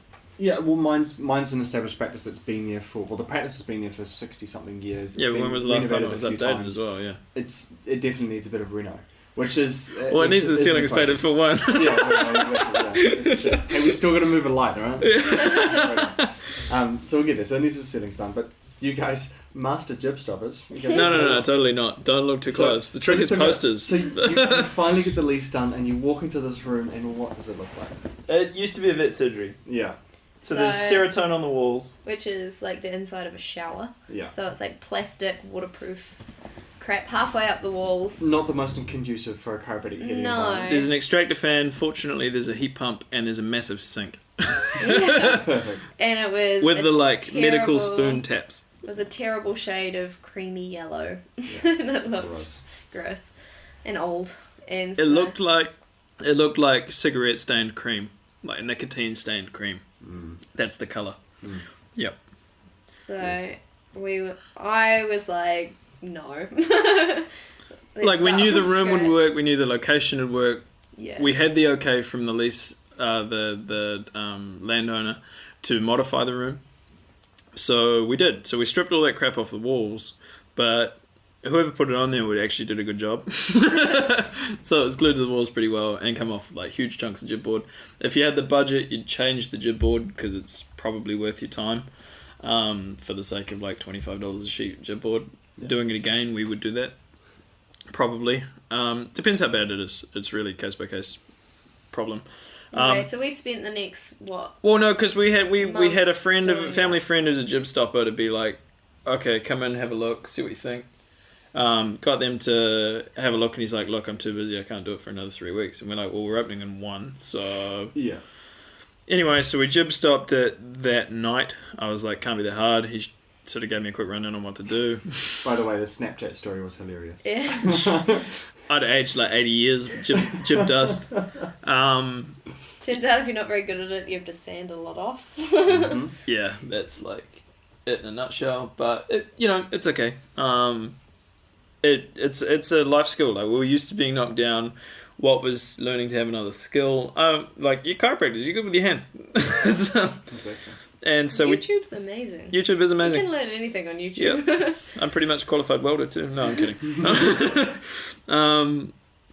So we did that, sanded it all, prepped it all, painted the whole thing that weekend, opened on the Friday the following week, stopped again Wednesday, sanded Thursday, took Friday off, painted Saturday, painted Sunday, painted Monday. Yeah, because we had the undercoat and the two top coats. To pick up the teeth. That's right. So in the meantime, you can't get a nice desk for under $500. Yeah, let's talk about some setup stuff. Oh yeah. So you did it all. You got a lease, you got a loan, and now you have a room. An right? empty room. The empty room. The absolute. You have a sink in the room. Yeah. Right? No, we took out. okay, yeah, we took that out before we that's jib good. stopped and everything, so we That's patched the hole and everything for that. Yeah, the biggest piss off is trying to get a table in New Zealand. Yeah. Okay. So let's talk about that. So you're starting out as a chiropractor. You think that this is the thing that you want to do, and hopefully you've learned something from this podcast about the different types of processes and learning experience you have to go through to do that. Like the bank so now wants... you've got a room. Yeah. Yeah. What do you do? Yeah, What's so your biggest expense? the biggest problem... The table. Yeah, the biggest expense is hands down the table. The biggest Yes. problem is that to get a lease is okay, but then you've got to pay it. And to get the money, you've got to have the lease. So that gives you a very finite window.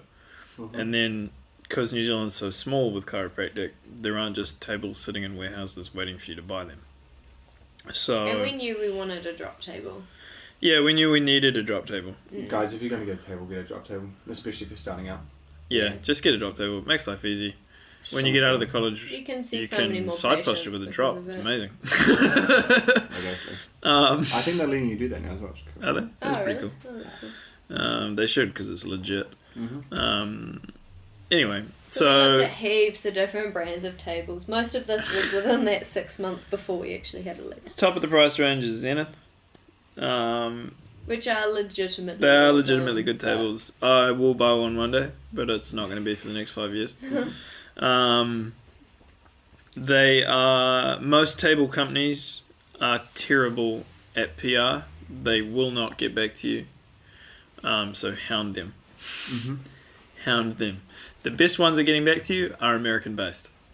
Now, what you won't realise is that buying a table out of the States, there's different levies. So they have an accessibility levy that is paid for by the government.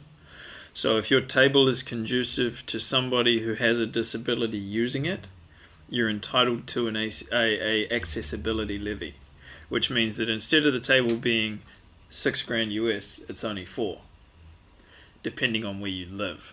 So if it's international, tough cookies. Mm-hmm. So we got one in from Australia. The problem is you've got 2 weeks before your lease kicks off to go to the bank to get the money, and then once you've got the money, you have to order the table straight away, because they won't ship the table until you pay for it, and it takes 6 weeks to get here from Australia, or what was it, like 2 months to get here from the States. Yeah, And approximately. just to jump back to the accessibility thing, because I had no idea about this. So you order a table from the States, and they say the price is what?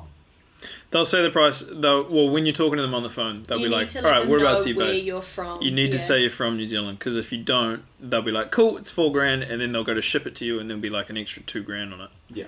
So be aware of that. There's Plus this it's discount like- that's inside America that they'll say it's cheaper than it actually is. So make sure they're aware of your location so Yeah, you get a proper definitely. quote.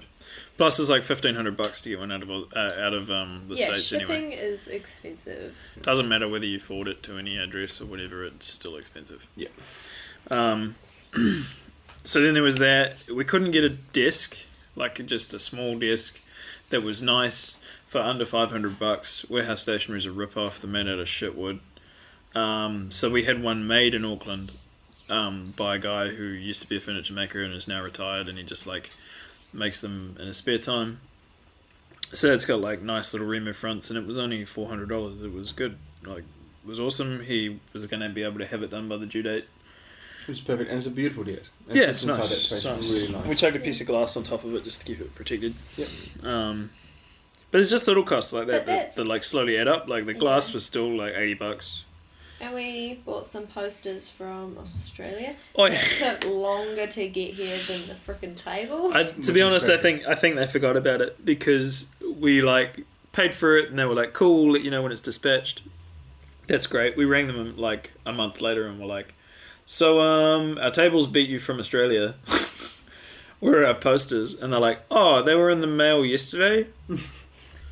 And we're like, okay, whatever. "Totally weren't, but okay." Yeah. Because we'd paid for them a month ago and we didn't have them.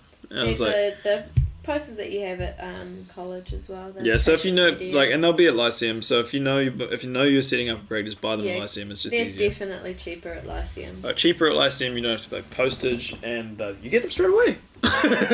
So what's the company called? Patient media. Patient Patient Media yeah. is where you go. Perfect. Yeah. And what posters did you get?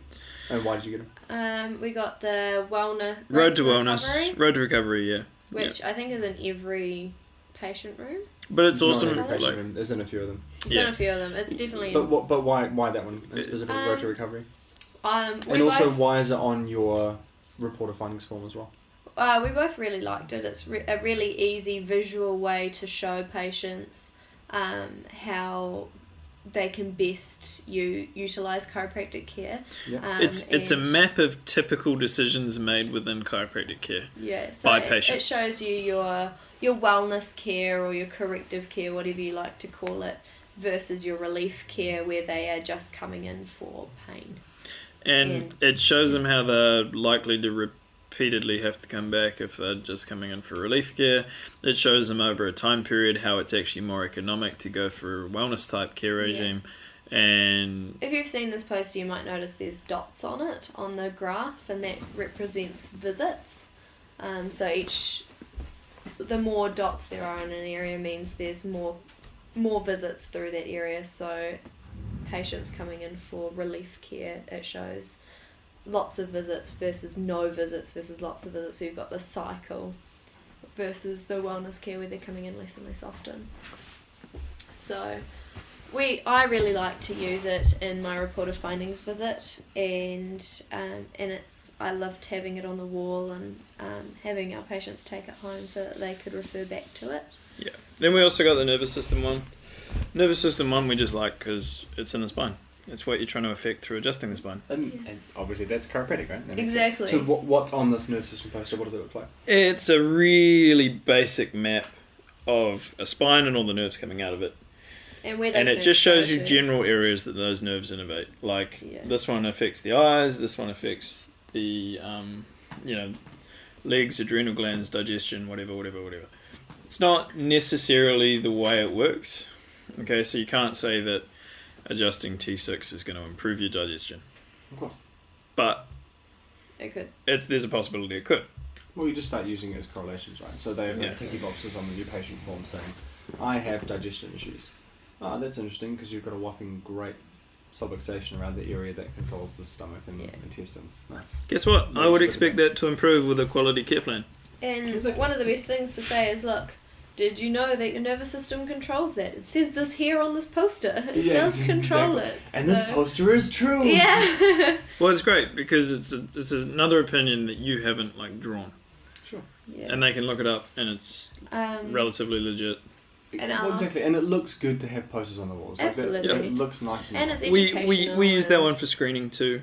I just cut it in half, so that you've got half of a spine, and then you can just highlight where people's issues are. So you can By half of the spine, you mean cut in half so that you've got a whole the spine. whole right and- side. Yeah, and part, yeah. yeah. So I keep the whole right so we side. call that a sagittal cut, right? That's correct. That's correct.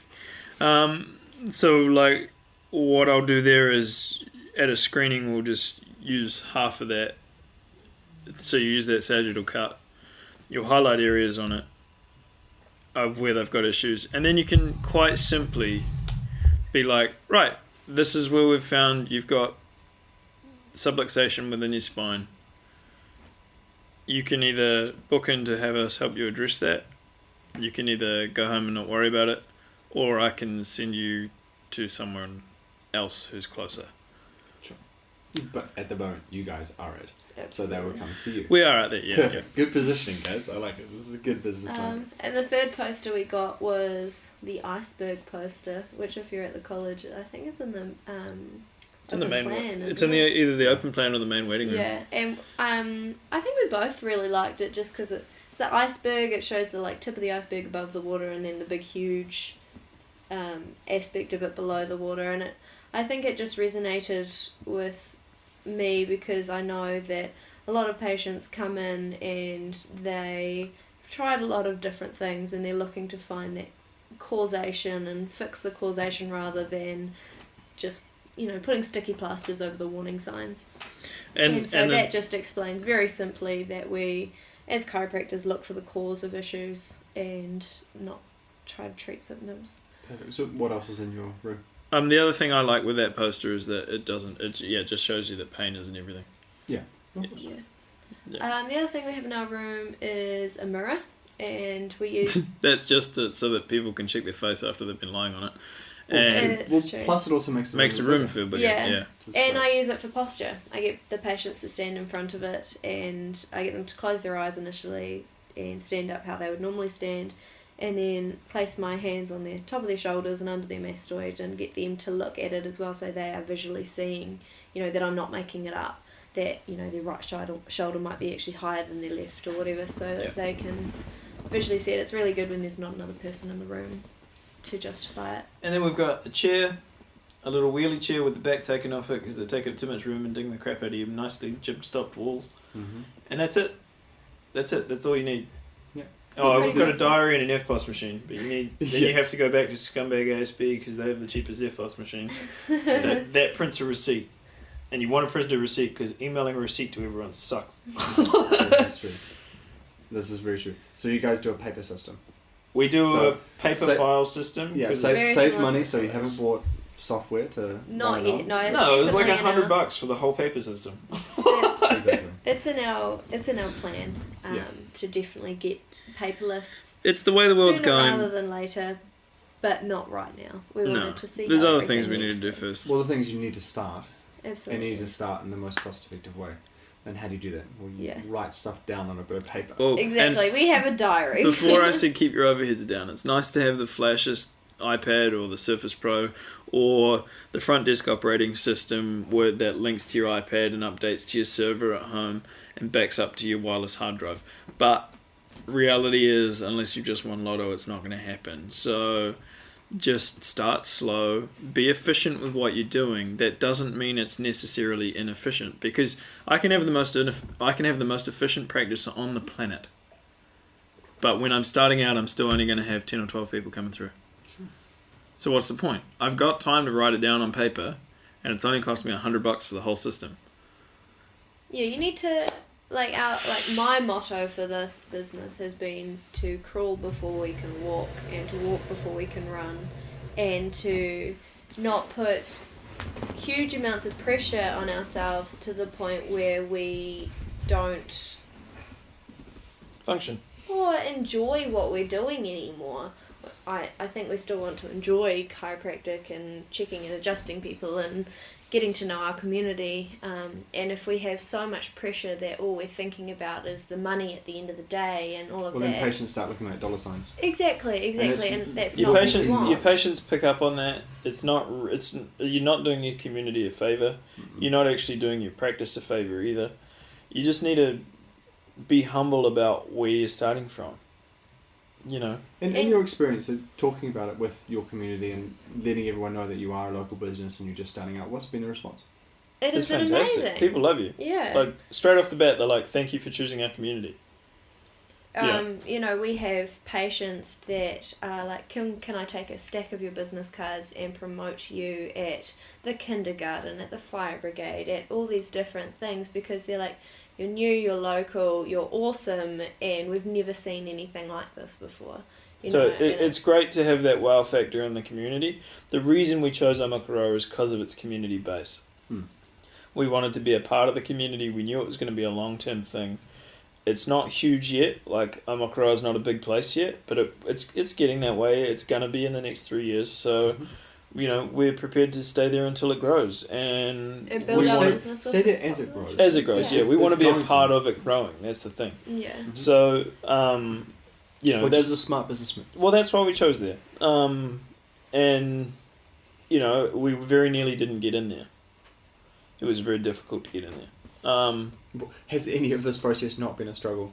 No. Well, the funny thing is you get close to opening and then you're like, great, shit, I don't have any paperwork. Yeah. And then you forget really about all the little things that you are take for required. granted. You take for granted the college's Let's paperwork. talk about paperwork in a second, because I want to jump back to the table. So what table did you get, and why did you get it, and where did you get it from? Got a Metron through Patterson Medical.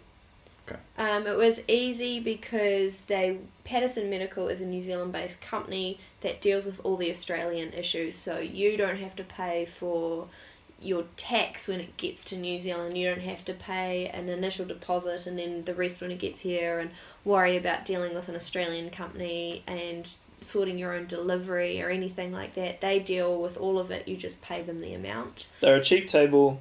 They're a functional table. They do They're electronically everything you height need. adjustable. You can raise the pelvic piece so you can still see pretty mums.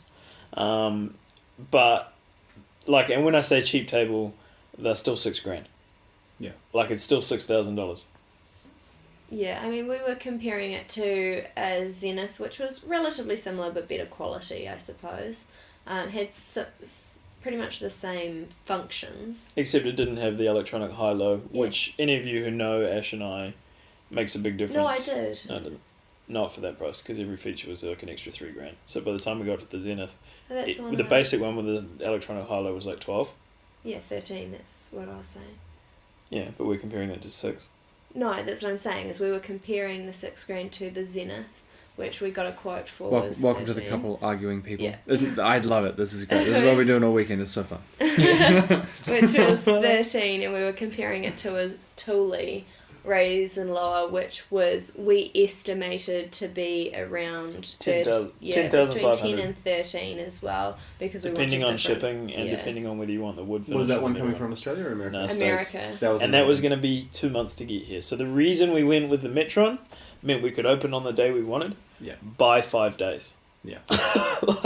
And then it only just stopped raining, so we could put it in the building the day before. Perfect. So I mean, it was fine. We didn't have a patient on the first day anyway. So.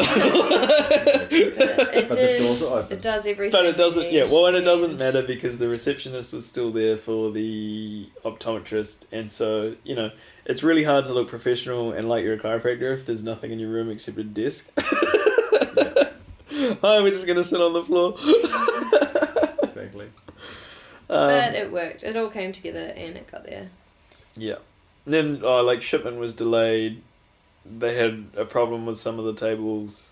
Ours was okay. So, you know, it was just like nothing Oh, was so straightforward. many We were like, issues. it got to the point where we were like, okay, the universe is against us. It's trying to tell us not to do this. Just listen. I was Stop crying being, on the phone multiple times in a day. mostly to me. Yeah. Being like, what While are I'm we still doing? trying to work my labouring job. How did you convince me into this? Yeah. Yeah, like we were just like, yeah, stop being stupid. The universe is trying to tell you that it's not ready to happen yet. Go do something else. But at the same time, the universe hadn't presented something else for us to do. So we were like, wow, well, let's just push on. We've been fighting our whole way through college. What's a little bit more?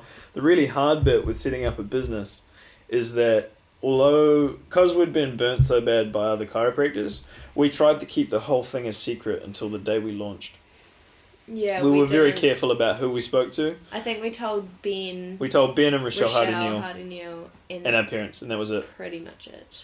And that was pretty much it, because we were really worried about people with a lot more money than us and a lot more resource just jumping into the area that we'd designated and knew was a good idea. Sure. And so ruining it for us, or just like jumping the gun and then we're having to deal with competition of another chiropractor rather than just starting as slow as we want, being able to comfortably do what we want to do, which we're finally at that position now. yeah.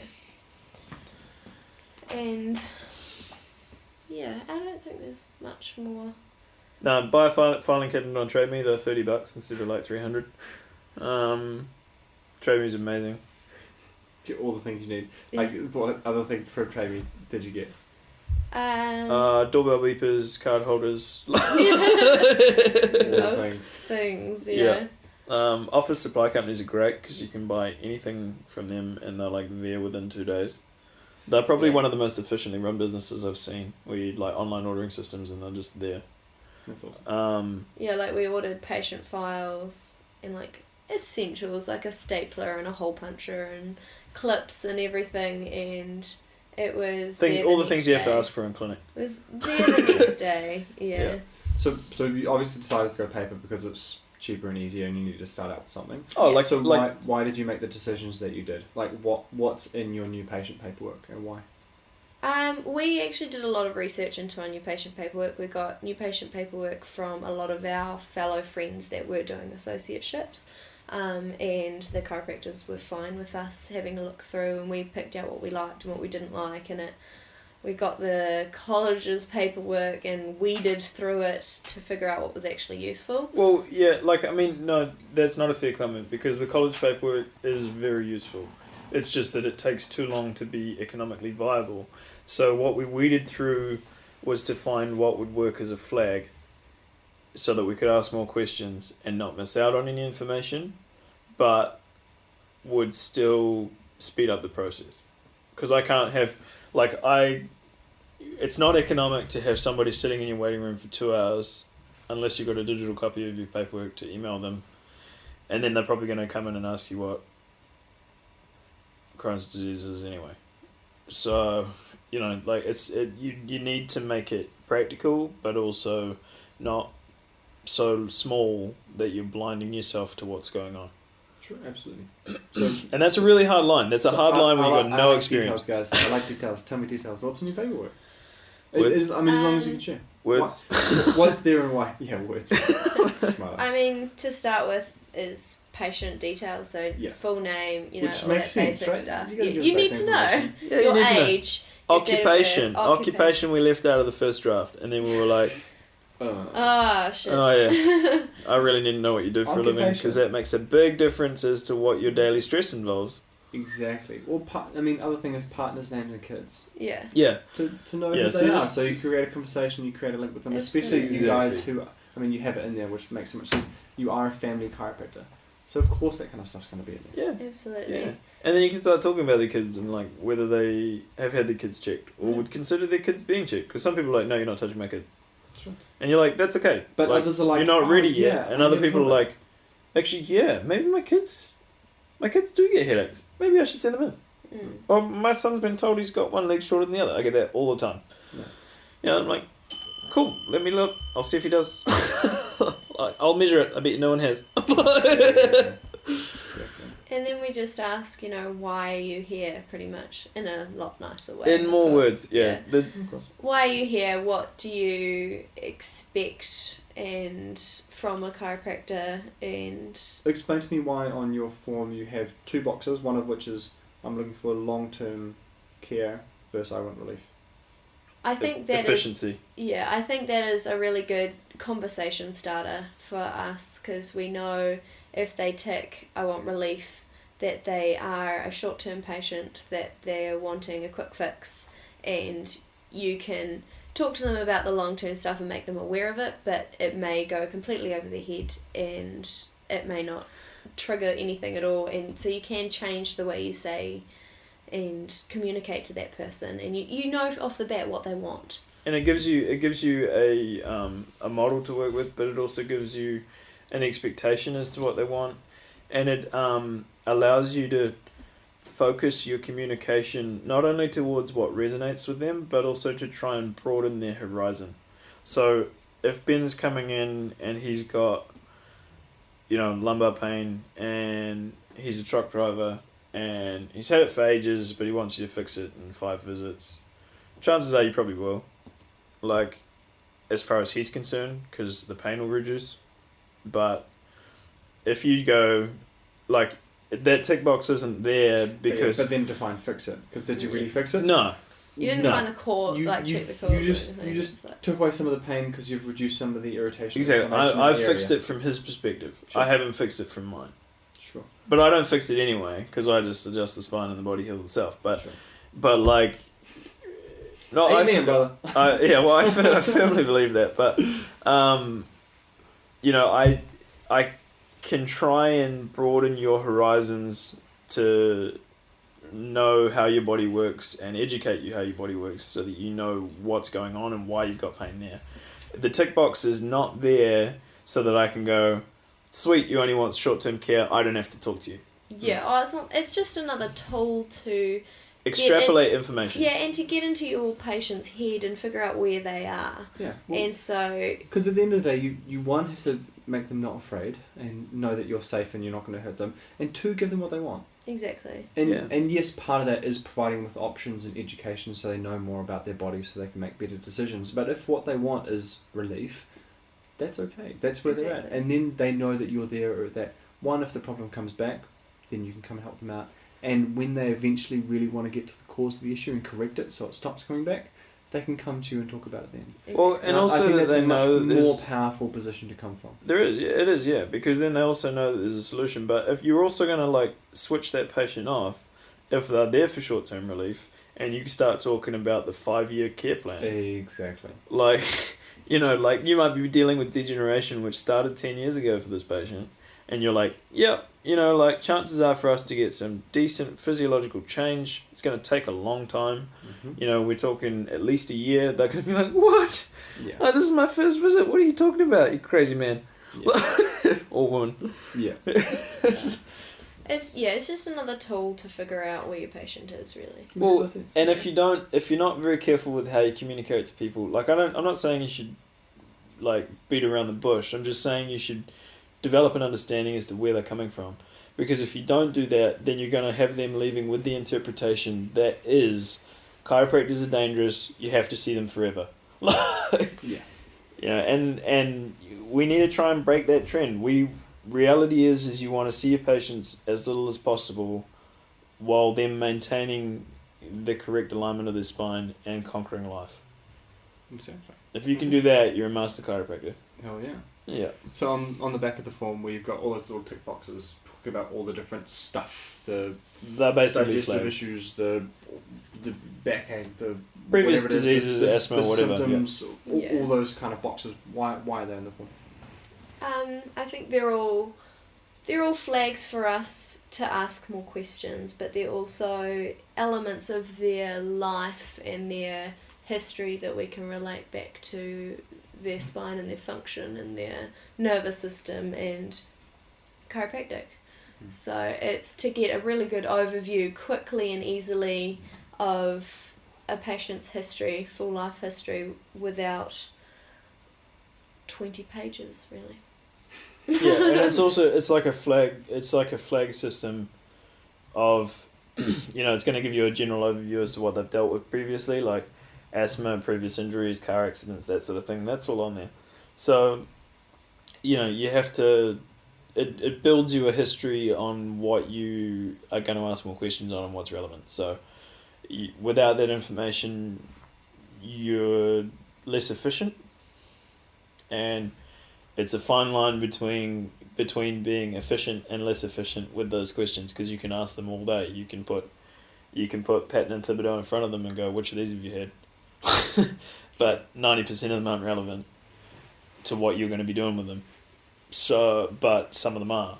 So if you can find the ones that are and the precursors to the ones that are really relevant, and you might be able to catch things a little bit earlier, or you know, find subtleties that allude to other diseases. That other people might not have picked up on. Yeah, like joint swelling and things like that. Like, you know, it might be that they have sore wrists, but no one's picked up that their wrists are actually swollen, or that their ankles are swollen, and that's because they've got edema. you know, and then you're like, okay, so next door's the doctor's. Yeah. So it's really just to make sure that they're safe to adjust, to make sure that there aren't underlying things that are going to affect their care plan and their progression. Which makes a lot of sense. Yeah, because like we are It's just all about chiropractors. being a safe and effective chiropractor, Yeah. isn't it? That's right. Or like we are just chiropractors. If there's stuff there that's going to affect them to stop them from being or progressing well, they're going to blame you, even if it's from something that's visceral or endemic that's going to like stop them progressing. Then they're still going to blame you for not picking it up. So, you know. Well, at the end of the day, you've got a doctor in front of you now, right? So Yep. you've got to actually be competent and be able to look at the whole body and analyse it. Yeah. Whether or not that's within your whatever right or ethics or standards of practice to actually perform or do anything about, I think it's kind of irrelevant. No, it's You have to have some kind of basic sense of how the body actually works and be able to help people. Yeah. yeah, and you do from coming from NZCC, but that person has an expectation of you to help them, Mm-hmm. and it's more important for you to accept that you can't help them in certain situations and send them to the people that can, because they will have a profound respect for you for doing that. Absolutely. And if Which- you then if you can go one step further and you can refer that patient out, say back to their GP or to something like a physio or something like that, it doesn't matter, you know, what the situation requires. If you refer them to the correct place and you follow up with them in 2 weeks' time after that, because you haven't heard from them, they'll be like, oh, I really appreciate your call. They will, like, you will go up 10 levels on the respect bar, and they are way more likely to send someone else to you because they know you know your shit and you care. Which I love, which is the process. But you guys have been in practice for a month now. Have you had to do that yet? No. No. No. But I had to do it at college. So yeah, I think it's a possibility, and I think it's probably going to happen. And if you can pull that off effectively, like, good job, you definitely did. You had a win for the chiropractic profession. Oh, and you change people's lives. So the guy I spoke to, he was just about in tears because I rang him back. Yeah. You know, and he was going through a life-changing event that was pathology that he didn't want to deal with, but had to, but at least he knew someone else was looking out for him. Yeah. So, you know, he was stoked that had been picked up so early. It was unfortunate it was the end of fourth year. Sure. So I transferred him to someone else and they followed up with that and still are, so that's fine. But, you know, like, it's that can be the difference. You can be a support person as well as a chiropractor. But it's not you don't have to spend hours on it. You've just got to care. And if you care, people will come. And bringing that back to paperwork, like, we are constantly revising our paperwork and figuring out, you know, what we use and what isn't really relevant. And, you know, sometimes we're like, why didn't we put this in? Like, initially we didn't have occupation in there because it just we're blanked. Yeah. You miss it, yeah. And it wasn't until 2 patients and I was like, why aren't we asking this? And so, you know, we're constantly redoing it and playing with it and fiddling with it. And yeah, and the I thing think is, that's good. it's really hard to know when you have to make your own paperwork what's too much and what's not enough. And there are no guidelines. There are no guidelines. Like, we rang the board and we were like, okay, so what needs to be in our consent form? And they're like, oh, we recommend you have one. Yeah, let's talk about that. So, informed consent. So I rang the board and was like, hey, I've just started a practice, so I want to, like, make an informed consent form. Yeah, you should put in your informed consent that you give people strokes. That's a real good idea. Yeah. And they were like, oh, you should have one. And I was like, what do you mean you should have one? You should have an informed consent form. Okay, what does it need to say? We just recommend that you have one. Okay. I'm sure that'll go well. And when I'm in trouble. And also legally, just so everybody knows, that if a complaint comes through the HDC... Your consent form doesn't matter. You have an informed consent process, it doesn't protect you at all. All the patient has to do is claim ignorance or inability to understand the consent form, and then the fact that they've signed it, that you've given it to them and explained it effectively, holds no weight. It does, in the sense that it builds a character reference of you. It shows because it shows that you're you've competently attempted. trying. It shows that you've tried to inform them correctly about what's going to go on. So you have to have one, but the form that takes, this is my personal opinion, and I'm entitled to it. Damn right, you're entitled to it. The one at the college is too intensive and goes over the wrong type of information. Yeah. But let's discuss what's in yours. I think it's very well written. If I was going to do it, I'd probably do it a little bit different. Yeah. But that's me again. But your experience has been profoundly different to ours too. What have you guys put in there? And why? Well, we did quite a lot of research into it because it's hard. Really Some people's really hard to be like, what is enough? What do we have to say? What do we not want to say? And how do we word it? And we didn't want to scare people about strokes. We wanted to do more than what some chiropractors do, which is I consent to a chiropractic examination and adjustment. Mm-hmm. Because people don't know what that is. So, you haven't explained that at all. But we did at the same time, we wanted to let people know that there is a small risk because it's a manual therapy. Those of you are annoyed at me for calling chiropractic therapy meh. Who gives a shit? It's done by hand, so there is a risk. Sure. My skill level, your body's, something could have been missed. There's always a risk. But that's with everything you do. So the way we open it, though, is we say, that we're a health. What's the word? We're a health professional. I can't remember what exactly. Healthcare professional. There's been a few bottles of wine, so yeah. If we're forgetting words, it's fine. We're a healthcare professional or a profession, and with every health profession there are risks involved, and because of this we are, and we do have to tell you about them. And we worded it way better than that, but I can't remember. It's worded well. From me reading this morning, it describes that basically you're a health profession, and there are very, very slim risks involved with it. That we do want to make you form aware. is to explain that there are a couple of risks which are X, Y, and Z. Yeah. These are very low risk factors that could be part of the case. The fact that we've already gone through a history process means that we've ruled these out risk to the maximum of our ability. Yeah. Are you happy with us to continue care and perform a chiropractic? The next part of that form, it reads really nice. The next part of that form is the most important thing on that form, and that is, if you experience one of these side effects, please give us a call. Because there's nothing worse than, that last adjustment hurt me, I'm not going back to that chiropractor ever again. Did you ring him and let him know? Mm-hmm. No. Well, then how does he even know that he hurt you? Like, his follow-up, I can guarantee his follow-up phone calls with his, out-of-touch patients don't happen because not everyone's 100% efficient. And how does he even know that he's hurt you? So how is he expected to improve? And I've seen this happen, and I know of it happening.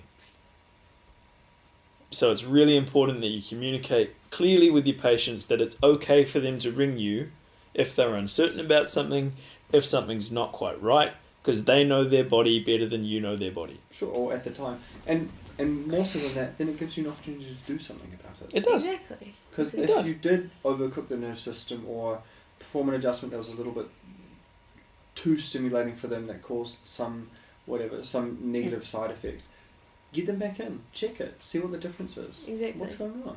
Let's figure out why that's there. Yeah. And I mean, hopefully from that you can salvage some more rapport and then it becomes okay. And if not, that's okay. At least they know. I mean, I definitely had that experience with one of my patients, an elderly man who came in with a bunch of all sorts of symptoms, one of which was low back pain along with previous stroke and changes in neurology and Bell's palsy and all sorts of craziness. He came in for a few different adjustments and found that his low back pain was getting worse with those adjustments. He had the good faith of coming in and telling you about it. Yeah. And I could check it and I could figure out what was going on, and I informed him, look, based on how your body's processing it, obviously what we're currently doing is not working, but at the same time, this has been here for such a long time. Your body is in the process of change, and the discomfort that you're feeling is not necessarily a bad thing because I can already measure change in your body. You're actually moving better than you used to, and you're reporting that your range of motion is better. Not only the range of motion is better, but your quality of motion is better. So yes, things are better and other things are worse, but he didn't want to continue care at that time. Fine. At least he let me know. Yep. At least I could measure Plus, it and say... you could also offer him a change in technique if you want, because that may be less invasive to his nervous system. I said, look, I can use a soft force technique and see if that's going to work. And says, look, I just don't think it's the right thing for me right now. I happen to also suspect that finances were an issue as well, and he was also getting pressure from his wife, who didn't think it was the correct thing to do. So I think there was other things going on there as well, but obviously excuses. But the important thing is that he called, and you need to communicate that well with your patients. You would at least have that communication, and he had the balls to do that, which I really appreciate. Yeah, and I appreciate anyone who rings me up and tells me their difficulties, because Sure. people get embarrassed about it all the time. I appreciate anyone who has the balls to show up on the doorstep of my practice and talk to me about their problems. Sure. Because we're in a society now where it's too hard to do that, and people aren't respected for doing that. They're ridiculed, and I don't think that's right. Like our practice is a safe place. You won't be judged for anything that you've previously been through or any health complication you're currently experiencing. You don't need to be ashamed about it. Come in and we can help you with it, or send you to the right place that can. Exactly. And I won't send you to someone that I don't trust. Exactly. And it's not going to be broadcast. No. Like, absolutely not. Never. That's well. Yeah, exactly. But Yeah. obviously, patient details are not being shared. We're just sharing stories about Exactly. patients and their experiences, right? 100%. It's awesome. So, setting up. You guys have pretty much done it now. You've got the posters. Then you've just table, then you've got to the be very paperwork. stringent with your advertising.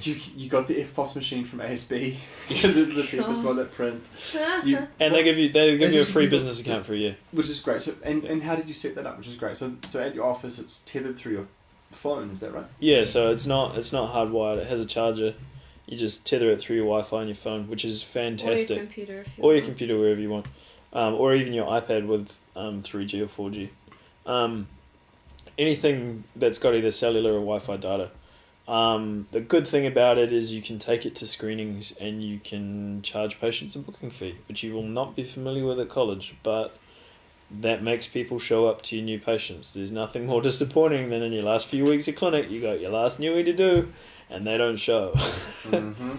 That happens in practice. It's a fact of life, but you can increase that and give more value to keeping that appointment if you've already charged them some money, because a lot of people just get nervous because chiropractic is different and they freak out and don't come. Yeah, or they forget, Or they forget. lots Yeah. of different things. Yeah, or their kid's sick or something like that. So it's really important that you follow up with them with a phone call, but you can also ensure that they're going to show up in the first instance with that deposit. The problem with charging a deposit is you have to be more than happy to refund that, and I've got no problem with that. Of course. Yeah, if they don't show, that's fine. You can have, and they want to kick up with us, they can have it back. It's fine. It's not a lot of money. It's 2 seconds on a computer now. Exactly. One of the biggest skills I think that we learned from setting up this business was research skills. You know, we were calling everyone and anyone, saying how much is this, what is actually entailed, and the FPOS system was no different. You know, we were calling up FPOS warehouse, the ANZ, ASB, all these different BNZ. places, trying to figure out what they had, what they could offer us, how much it was going to cost, how long we had to sign up for. In this instance, roles are reversed. So this is where banks come into your favour, and that's because you now have the money. Yeah. So you don't need the bank anymore. It's unfortunate that the Heartland don't do like a pay clip system or anything like that, because we would 100% be supporting them, and the second we're financial enough to do so, we're back to them. Now, just because of them that we've only been able to do this. So now that the shoe's on the other foot, you can barter a bit more. So they're trying to sell you all these extra things, and they're going to try and sell you insurance and shit like that too. Just get the association insurance. By the way, get the association insurance. 100%. 100% get the From personal insurance. experience, it's worth it. Yeah. That paid off in 2 months, didn't it, Ben? Mm-hmm. Yeah. So, it's just shop around and see what's right for your business and where you want to be. It may be that you're quite happy to load everyone's emails into Xero and send them a receipt that way, which you can do with any business that uses Xero. But it may be I think that's one of the big take-home messages from this that I hope people understand is the freedom that you get from starting your own practice. Yes, it's very phenomenal. scary. Yes, there are struggles that go along with that, but you get to make all the choices. Yeah, well, You like get to decide what you do and what you do not do. we've spent some good money on advertising, like good money on Yeah, advertising. well, let's talk about that. So obviously you started practice at the beginning of July. That's Yeah. when you began, right? Yeah. Like door opened 1st when? of July. 1st of July, doors are opened, and what have you done thus far to generate new patients? So new patient generation, we have gone the good old screening method. We've got a little portable table that we take down with a gazebo and a trestle table and a couple of signs, and you just check people, tell them where their problems are. That's where I use my sagittal cut of my nervous system and spine, highlight those for them, either book them in or send them to someone else closer, or if they're from out of town, that is, or give them that piece of paper to take home, stick on the fridge, and think about. I mean, at least they've got to make the conscious decision to throw it away and ignore their health if they're gonna not do anything about it. And I always give them a business card with that, so then they've got to lose 2 pieces of paper. Exactly. Don't staple them together either. Yeah. Yeah. And, Use a paperclip. and like we did a lot of research again into what our community uses, you know, as a form of advertising, and one of that was a local newspaper that So goes through just Omokaroa and is Yeah, another one that goes By the way, through. what is that called? the Omokaroa omelette. Oh yeah. Oh yeah. Best newspaper name ever. Yeah. And then And there's the it's- Caddy advertiser, and there's the Tapuna District District News. News. Nice. So It's, we advertise in all 3 of those. Because they're reaching our community and Our catchment area for commuters. yeah, and So- the read rate of those newspapers is actually extremely high, like in the 90s. Not so much the Caddy advertiser, but the omelette for sure. Definitely the omelette is in the high 90s, like of Well, percentage of what people feedback reading have you got from that already? Everybody we talk to, we're like, oh, we're the new chiropractors who have started up the road, and they're like, oh, we've seen your ad in the omelette. Yeah. Everyone's like Which is that, and like, But you guys have obviously done your research. You've looked at what marketing in your environment works. Absolutely. What do the people read about it? And you've thought about what kind of avatar, what person you want in your practice, and you've made the marketing specific. well, and you've also got to make sure that you try and Smart. cater to all categories with your marketing as well. So like 1 month so one cycle of marketing we have run brand new business. Okay, so it's Ash and I on the Just- front cover with our brand. Introducing ourselves, bringing awareness Saying- Just saying welcome, drop in, come say Yeah. hi, get your spine checked. to where we and are, where we our are. phone number, you know, all the basic That's it. knowledge That that was- people need. That was great. Pulled a couple of patients out of that. It's great. Next one we did was about posture and smartphone usage and anterior head carriage, and like different weights that are experienced on that placed on your spine through poor posture of that, and how I tried to demonstrate through an ad that it was becoming a problem, and that's pulled a couple of patients as well. Mm. And the main thing is that you're getting in front of people with the same message but delivered in a different way, because different things resonate with different people.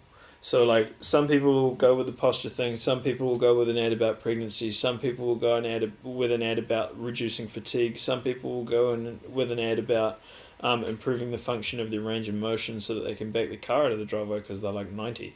So, you know, like, and if they've never had a manual therapy before, chances are their range of motion is pretty crap and their quality of movement is terrible. So you can improve those things very, very easily, and you know, it's your The job. thing is everyone should see a chiropractor, and it's just creating that awareness. So And that it's they know they should. creating an awareness of what we can help them with. Absolutely. We don't everyone who's a chiropractor knows that all you do is adjust the spine and the nervous system, improves its communication between the brain and the body heals itself because it self-regulates and self-heals. That's it. But how you communicate that to the public can be phenomenally different, and it needs to be, because different things resonate with different people. You know, if I just went out there and said that I'm going to adjust your nervous system, people are going to be like, what What's the fuck? that? I'm not nervous about anything. Mm. Well, not only that, but they're going to be like, you crazy bastard, put your tinfoil hat back on. And Go home. speaking of communication, what is your report of findings visit look Oh, like? hang on before we get there. Right. Did an advertising run on Grab One as well. Yeah.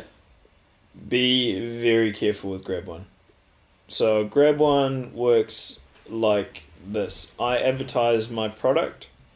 They write up a spiel about it, making it look all nice and fancy, because they want to sell your business experiences. Because if I have 5 people who buy a voucher to come in and see me, and none of them do, I get all the money. Grab One gets nothing. If they come in and see me, Grab One takes a percentage, because Grab One's sold 5 experiences of my business That have been used. And that is what I was advertising through them for. But Ash and I literally had to rewrite that ad 10 times, literally 10 times, to get it to say something that was as close as we could to what we actually wanted to say. And that's not that we fix your back. That's not that you should come in for your aches and pains. That's not that we will heal you. That's, Not showing a half-naked woman in a Yeah. weird, random side posture position. You can't use your own photos. So the first one they provided us with was a half-naked woman lying on a table doing like a T6 side posture, which isn't what I do, and I don't want to promote sexuality within my practice because it's not appropriate. So, no. And they don't like being said no to. And they'll try and pressure you into running your ad within 3 days. And it's really, really frustrating. So don't get sucked into that. And just hold your line. You know what you're trying to sell. You know what you're advertising. Stick to your guns. Where were you heading after that? Sorry. Heading into the report process. So you're talking about the experience and the communication of what chiropractic is and why you guys are actually there. Yeah. So we've already talked about the paperwork and the new patient examination, and that you're starting to understand the story. You're starting to understand the story of their body and why they're actually in your office. So then you have the report, right? So what are you communicating back to them, and how are you discussing their care plan and what the plan is as they're going ahead? To be honest, like right through the college, my report of findings has adapted, and I can say right through practice it's adapted as well. Like, I think it'll continue to do so. yeah. I'd be disappointed if it doesn't. What is it now? At the moment. We'll do this again in a few months. Well, your key points are that you've got to make it personable to that person. It has to be relevant to them. It has to resonate with them. Let's finish this thing up. I think we've had an excellent conversation talking about all things practice starting and the struggles and the ups and downs and the joys and tribulations of early practice. Mm-hmm. So, any closing thoughts, guys? Any advice for Celebrate your listeners? milestones. Yeah. Yes. Tick off, write a list of what you need to get done and cross them off. Otherwise, you're going to feel like you're just lost and you're not getting anywhere and you haven't done anything. 'Cause 10 things get added to your to-do list as A you day. cross off one. As you learn more and more. Yeah, and if you are looking at starting something, just give us a call. We're not Don't gonna. be afraid. No, we're just I'm gonna scared. run over your basic business plan and see what you possibly have missed out. And if you've done your research, that's up to you. It'll sort out. You'll sort out where you are and be happy with it. But Yeah, the biggest thing is just do your research. Make sure there's no hidden surprises when you get into practice. Like, I don't think there's really been anything surprising since we started that we were like, oh, we weren't expecting that, because we covered our bases so well, because that's what we needed. yeah, we were definitely over prepared rather than under prepared. Certainly on like a budget thing and like a business standpoint, which was nice. It was great. It was really where we wanted to be. But there are still hidden things that you just Oh, absolutely. don't pick up on, and that's fine. Like, it's a learning process. You can't expect to know it all when you've never done it before. So if you Absolutely. are looking And at starting, are you guys still learning now? definitely, Oh, yeah. And definitely. you've probably got to continue. I'm certainly still learning now, and it's Hopefully we never 100% stop. going to continue. I'm gonna Exactly. listen to this at the end of this year and be like, fuck, I shouldn't have said that. Yeah, exactly. That was my learning experience. God damn it. But I'm 24 and I know everything now. So Exactly. Yeah, But and it's a when I turned snapshot in 30, I time. realised that I knew nothing at 24, and now I know everything. Exactly. And when I turned 35, I realised I knew nothing at 30. And that will continue. Yes. And continue. Of course it will, but it's yeah. If you're looking at starting something, give us a call. More than happy to discuss things with you. We're pretty happy with how our thing has turned out. If you want to come check it out, really happy. yeah, you can. It's fantastic. You guys should be so proud of your space. And I just wanted to take the time to acknowledge you guys for a second and look at how much you've actually accomplished over the last 6-7 months and made a practice out of nothing and turned it into such an awesome space. It felt really amazing being able to come in there today and look at it and see what it is like and see how much potential that space has and the enthusiasm that you guys have and the love for it that you have. And I think you're such an asset to chiropractic everywhere. And it's awesome. If you want to come check our space out, you can. You can find it on Facebook and you can find it on the website, and you can also take a drive and come visit if you like. Thank you so much for listening to this episode. If you enjoyed this and want more, head to the website, thechirosation.com. You can find links on how to get in touch with Liam and Ashlea in the show notes or on the website. If you enjoyed this, please share this with your friends and leave a review on iTunes or Facebook. This format will continue to grow with your support, and I could not do without you. Thanks once again. Now go out there and start a Chirosation today.